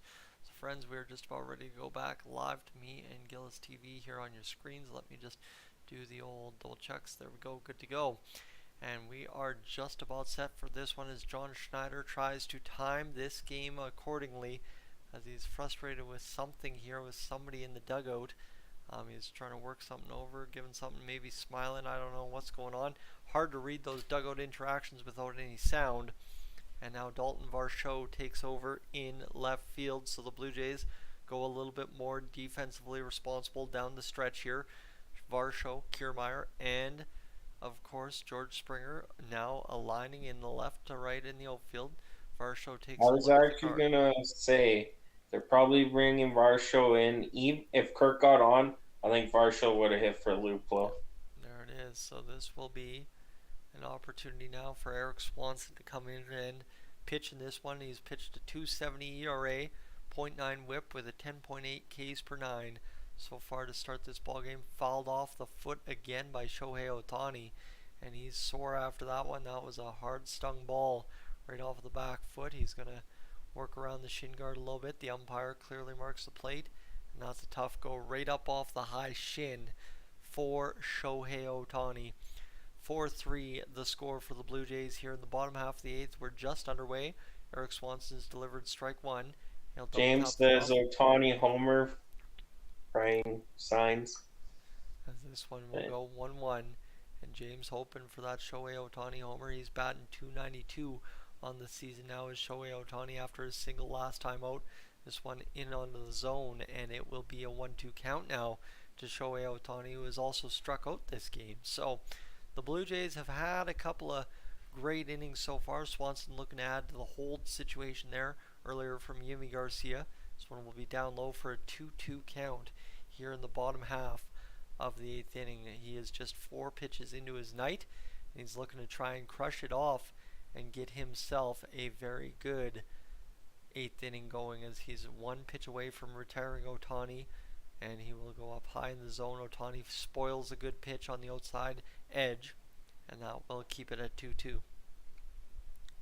Ohtani has struck out twice looking For Ohtani, so he'll try to avoid that here in this bottom half of the 8th inning. Eric Swanson delivers the pitch. It will be down low as Ohtani again spoils a good pitch. Looks like he might have drilled it into the Blue Jays bench, and he will just try and work his shoulders around a little bit. Maybe a little bit of a pop in the shoulder there or something as he's trying to get that going. Maybe an undershirt bunched up, who knows. So Ohtani will get going. It looks like there's a little bit of a temperature difference from the outfield to the infield as Ohtani dribbles this up the left side, foul. Matt Chapman quickly collected, and Ohtani will get this one now to Aaron says, have a good stream, boys. Gotta go. Phone's dying. Thank you for tuning in, Aaron. Really appreciate it. Thank you for hanging out with as long as you have, because that obviously contributed to a lot of watch time. We really appreciate that. Shohei Ohtani will stroll back into the box here after fouling that one. And like I was saying, there's a temperature difference from the outfield to the infield, and Ohtani is going to blitz this one down the right field side. Off the wall, the Blue Jays hammer it back into the infield. Not quick enough. It will be a lead-off double for Shohei Ohtani, who missed a home run by that much. And that will be in the bottom half of the 8th inning. A runner at second base with nobody out. Hunter Renfroe due up for the Angels now. And look at that, just beautiful stroke of Ohtani. He goes right off the corner of the wall, and it came that close to getting it going, and the Angels fans pumped up about that one, as these ones will now see their team bat Renfroe against Swanson. Ohtani's hopping off second, trying to create movement, and Swanson will see Renfroe sky it out to left field. What a response right there. And then tagging, or thinking about tagging, was Shohei Ohtani, but that was a quick, clean get in from left field for the utility outfielder tonight, Dalton Varsho. I think Ohtani's having problems with his one shoulder. He kind of keeps like stretching it out and stuff. Yep, that seems to be the play here. As we're bottom of the 8th, 1 out, 4-3 for the Blue Jays here in this one. Swanson continues to lead in. He'll fire the ball in. This will be no call for him. It'll be a ball to Jake Lamb.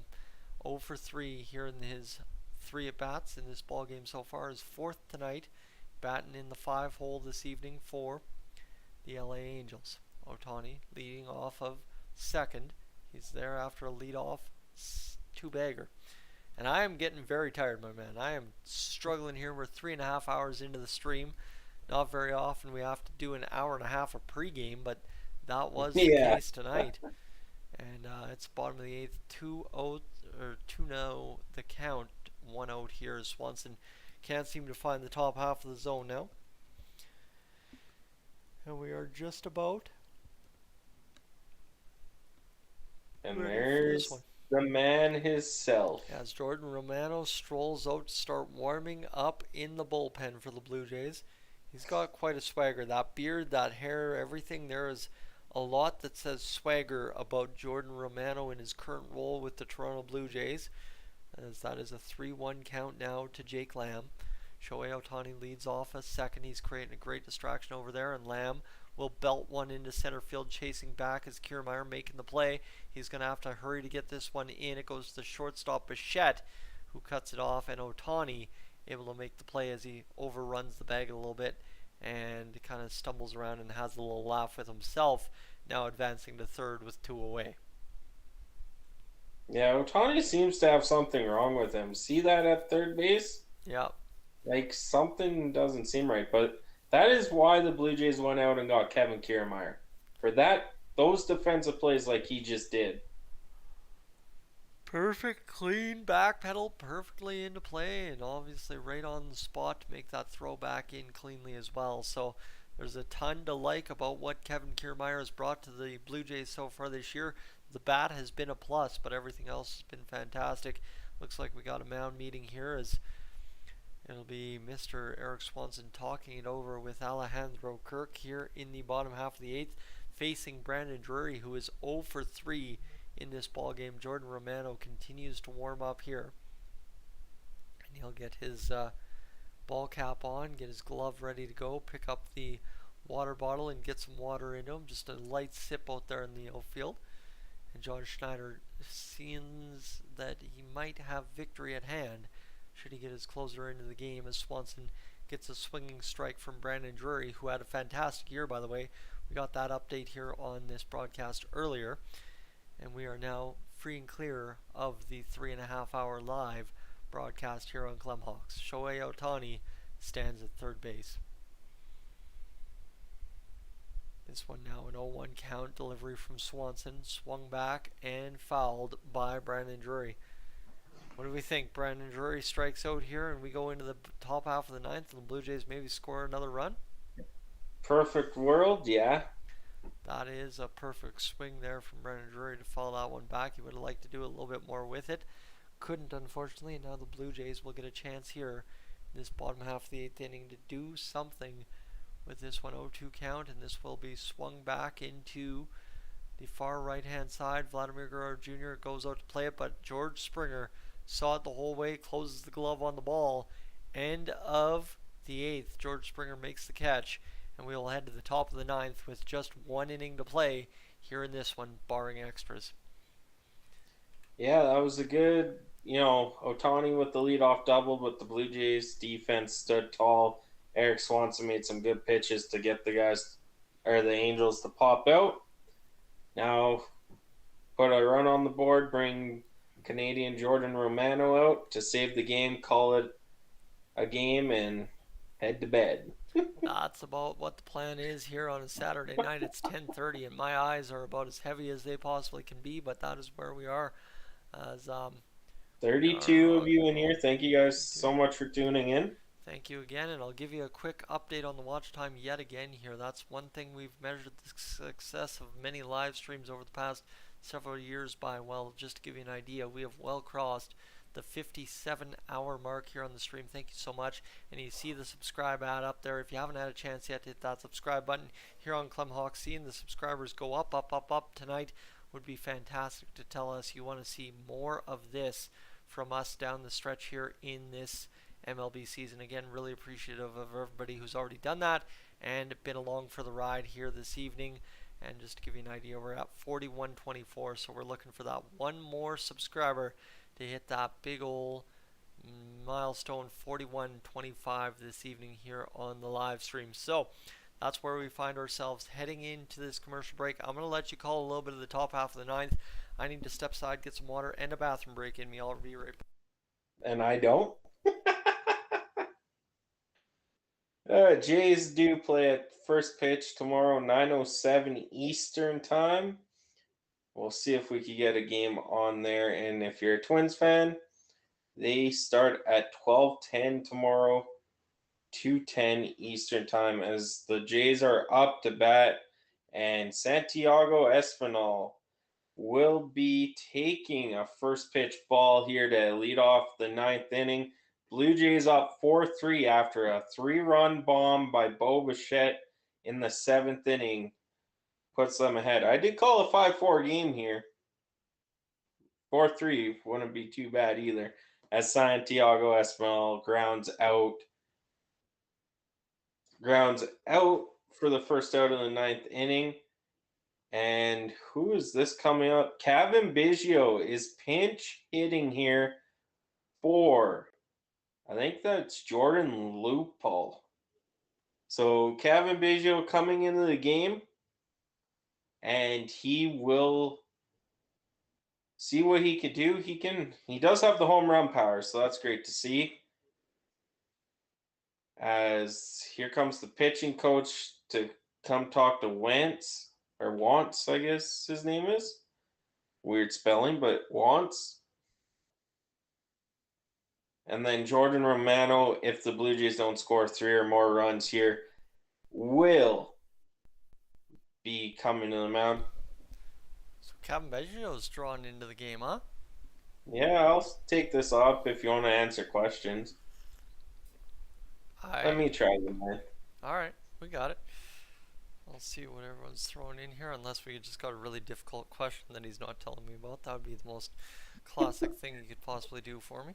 As Biggio will take a strike one here. Biggio 231 average this season, 1 home run, 1 RBI, and he'll take a swing at the second pitch, a fastball high inside the zone there, and that will be a 0-2 count to Kevin Biggio as Wants is still pitching for the Angels here, Tyson. All right. Well, JR, we'll get to your comments here in the next break. We'll avoid going into the drama of the bottom of the ninth. We'll avoid doing all the subscribe ads and stuff, and we'll answer lightning round of your questions here.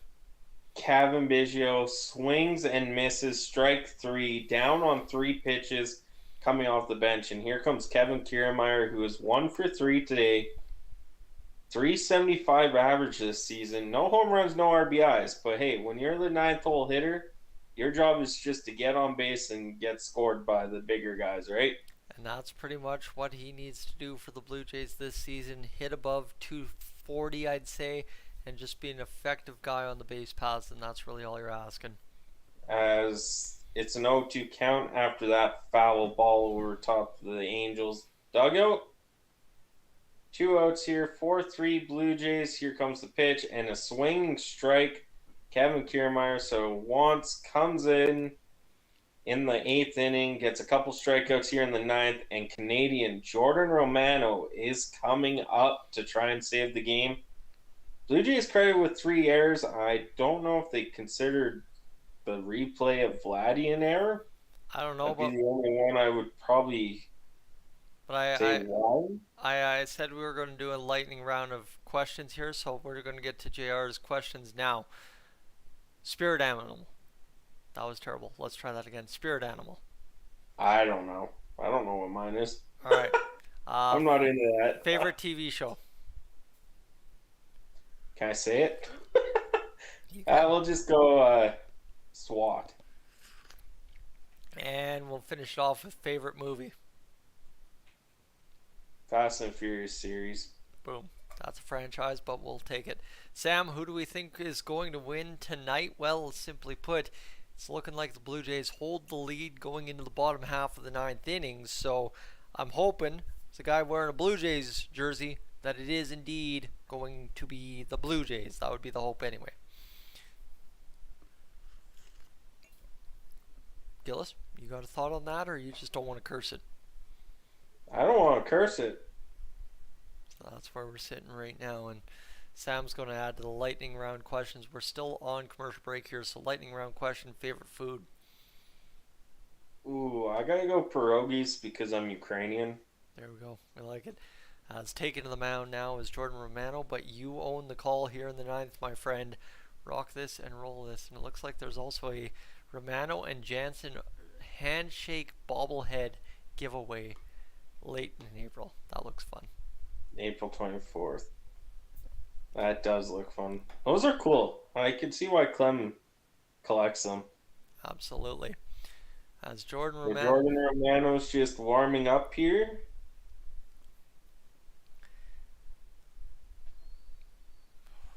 No ERA, whip is 0.33. Opponent average is 0.10. He's averaging 12 Ks per 9. That is absurd. The man has been on a mission this year. I get that's only 3 games I think he's pitched in, 4 maybe. But that is absurd if you're Jordan Romano. As former Blue Jay Gio Urshela in the 7th hole will be leading off against Jordan Romano. And first pitch swinging on a fastball popped up to Kevin Kiermaier, and that's one quick out by Jordan Romano to start the bottom of the 9th. And catcher Oh, Hope is coming up for the Angels. He's 0 for 1 with what? 3 walks we figured? Two walks. But I want to say hello to Aiden right now. Aiden, welcome in. Get this one to the outside. As Jordan Romano is getting ready to pitch here. And he will miss one far and outside. I paused it so I wouldn't pass you again. Nope, that's fine. 1-0 count to Hope. Romano getting the sign from Kirk. Slider, and it's in there inside for strike one. 1-1 count off of that missed swing by Hope. This pitch clock is hard to call these games. You just got to be ready and to there's go. another slider inside that's hit to left field, but Varsho is there. 4 pitches, 2 outs for Jordan Romano, and the number 9 hole is coming up, and they are gonna bring in a pinch hitter, Rengifo. How do you say that one? Rengifo, I believe. Rengifo? Gifo? We're not even gonna try and pronounce that the rest of this game. Yeah, we'll stop that right there. What? We're gonna stop trying to hit that one right there because we're messing that one up bad. Yeah. Anyway, fastball fouled off by the Angels hitter. We're just gonna keep that. Yep. It's a 0-1 count for Romano. 5 pitches in, so quick work by Romano this game. As Kirk sets up, here's Romano. Fastball up high, grounded to Espinal, throw over to Guerrero, and the Blue Jays come back from being down 2-0, 3-1 to win this game 4-3. Romano 6 pitches to get through the bottom of the 9th for his 4th save of the season, and hugs from Chapman and Guerrero. Of course, Romano getting in there for the love as well. All right, so friends, that recaps the end of this game. The Blue Jays take it 4-3 over top of the Los Angeles Angels here on Clemhawks tonight. We appreciate you all being along for the ride. Aiden's telling us it's pronounced Rengifo, so I mean, again, I know we were missing an obvious pronunciation. That is what we were missing. Just to get it going here, it is where we're at the end of everything. It was Orange Pico tea in the cup all night alongside many cups of water, friends. The Blue Jays get it done. 4 runs on 9 hits, and the Angels 3 hits on 3 runs. That will do it for us. He's JAYS TV. I'm Yak. Thanks to everybody for being along. I want to give a shout out to everybody in the chat again tonight. To everybody that's been here for the last little while. Aaron in here, Octavio in here, JR in here as well. James popped in for a few seconds, or is still in here, not too sure. Sam as well, and of course Aiden coming in here late before the end of the ball game. A 4-3 final between the Angels and Blue Jays. Should we just say screw it and record the post game live and call it a day? Yeah, if you can clip a video of it. All right, let's do it. In a 3, 2, 1, friends, this is a Dolany TV special that you're about to see, so let's get this going. You ready? Look good on camera. Alright, here we go. Nope, that's a screw up. That's the wrong intro, friends. That's the Oilers post-game intro. Let's get this going. Hey, howdy, and a big welcome back to Clemhawks, folks. I'm Yak alongside JAYS TV, ready to take you home for this Blue Jays game review following a 4-3 victory over top of the Los Angeles Angels on a Good Friday. Not just because it's Good Friday, it's a victory for the Blue Jays. They get up to win number 5 of the season, improve to 5-3 on the year, and help out their standing within the AL East a little bit more on this Friday evening. He's JAYS TV, as I mentioned. I'm Yak as we get underway tonight. I want to mention to you, if you're new to the channel right now, if you have a chance at any point during the video, hit that subscribe button here on Clemhawks. We'd love to have you for more Blue Jays, Twins, and MLB discussion throughout the season. But with that, we turn it over to JAYS TV, who will get us recapped for what we need to know in terms of the early part of this game and how this did not look like it was going to be a 4-3 final for the Toronto Blue Jays. Well, it was the same start for Chris Bassett when he played against the Cardinals, giving up an early home run to Mike Trout with Taylor Ward on base to lead the game off, which started 2-0. And, it took a bit for the Blue Jays bats to come around when Espinal grounded into a fielder's choice to second baseman Brandon Drury to shortstop Fletcher. Guerrero did score on that play, and Chapman did get to go to third. Then, of course, Fletcher safe at first after a weird play we thought was a guaranteed out, but it wasn't, and a runner scored from third on that play. And then in the 7th inning, Bo Bichette with 2 guys on made Sandoval work for his stuff. I believe it was Sandoval at that point. Nope, that was when, sorry, they turned over to pitcher beforehand. Herget. Yeah, Herget. So Herget came in, 2 guys on, and Bichette fought off a couple great pitches by Herget and ultimately went to the same spot where Trout did for his home run. And that was the game. And, the pitching by Chris Bassett at the start, we didn't think he was going 6 innings, but he did. And he pitched, I think the final was 107 pitches for him. And he really dialed in after, I would say, about the 4th inning. His curveball control got into play really well. And from then, the Blue Jays bullpen that has been the talking point ever since the offseason. Yemi Garcia inning pitched with a strikeout. Eric Swanson gave up a double, leadoff double.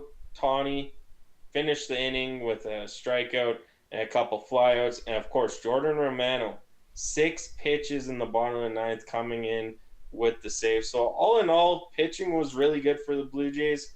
And Bichette with the 3-run home run to win the game. Well, this one started off awkwardly, too. There was an argument after the Blue Jays had been sat down in the top half of the first between the umpire and Chris Bassett, who they kind of went back and forth about the pitch comm system.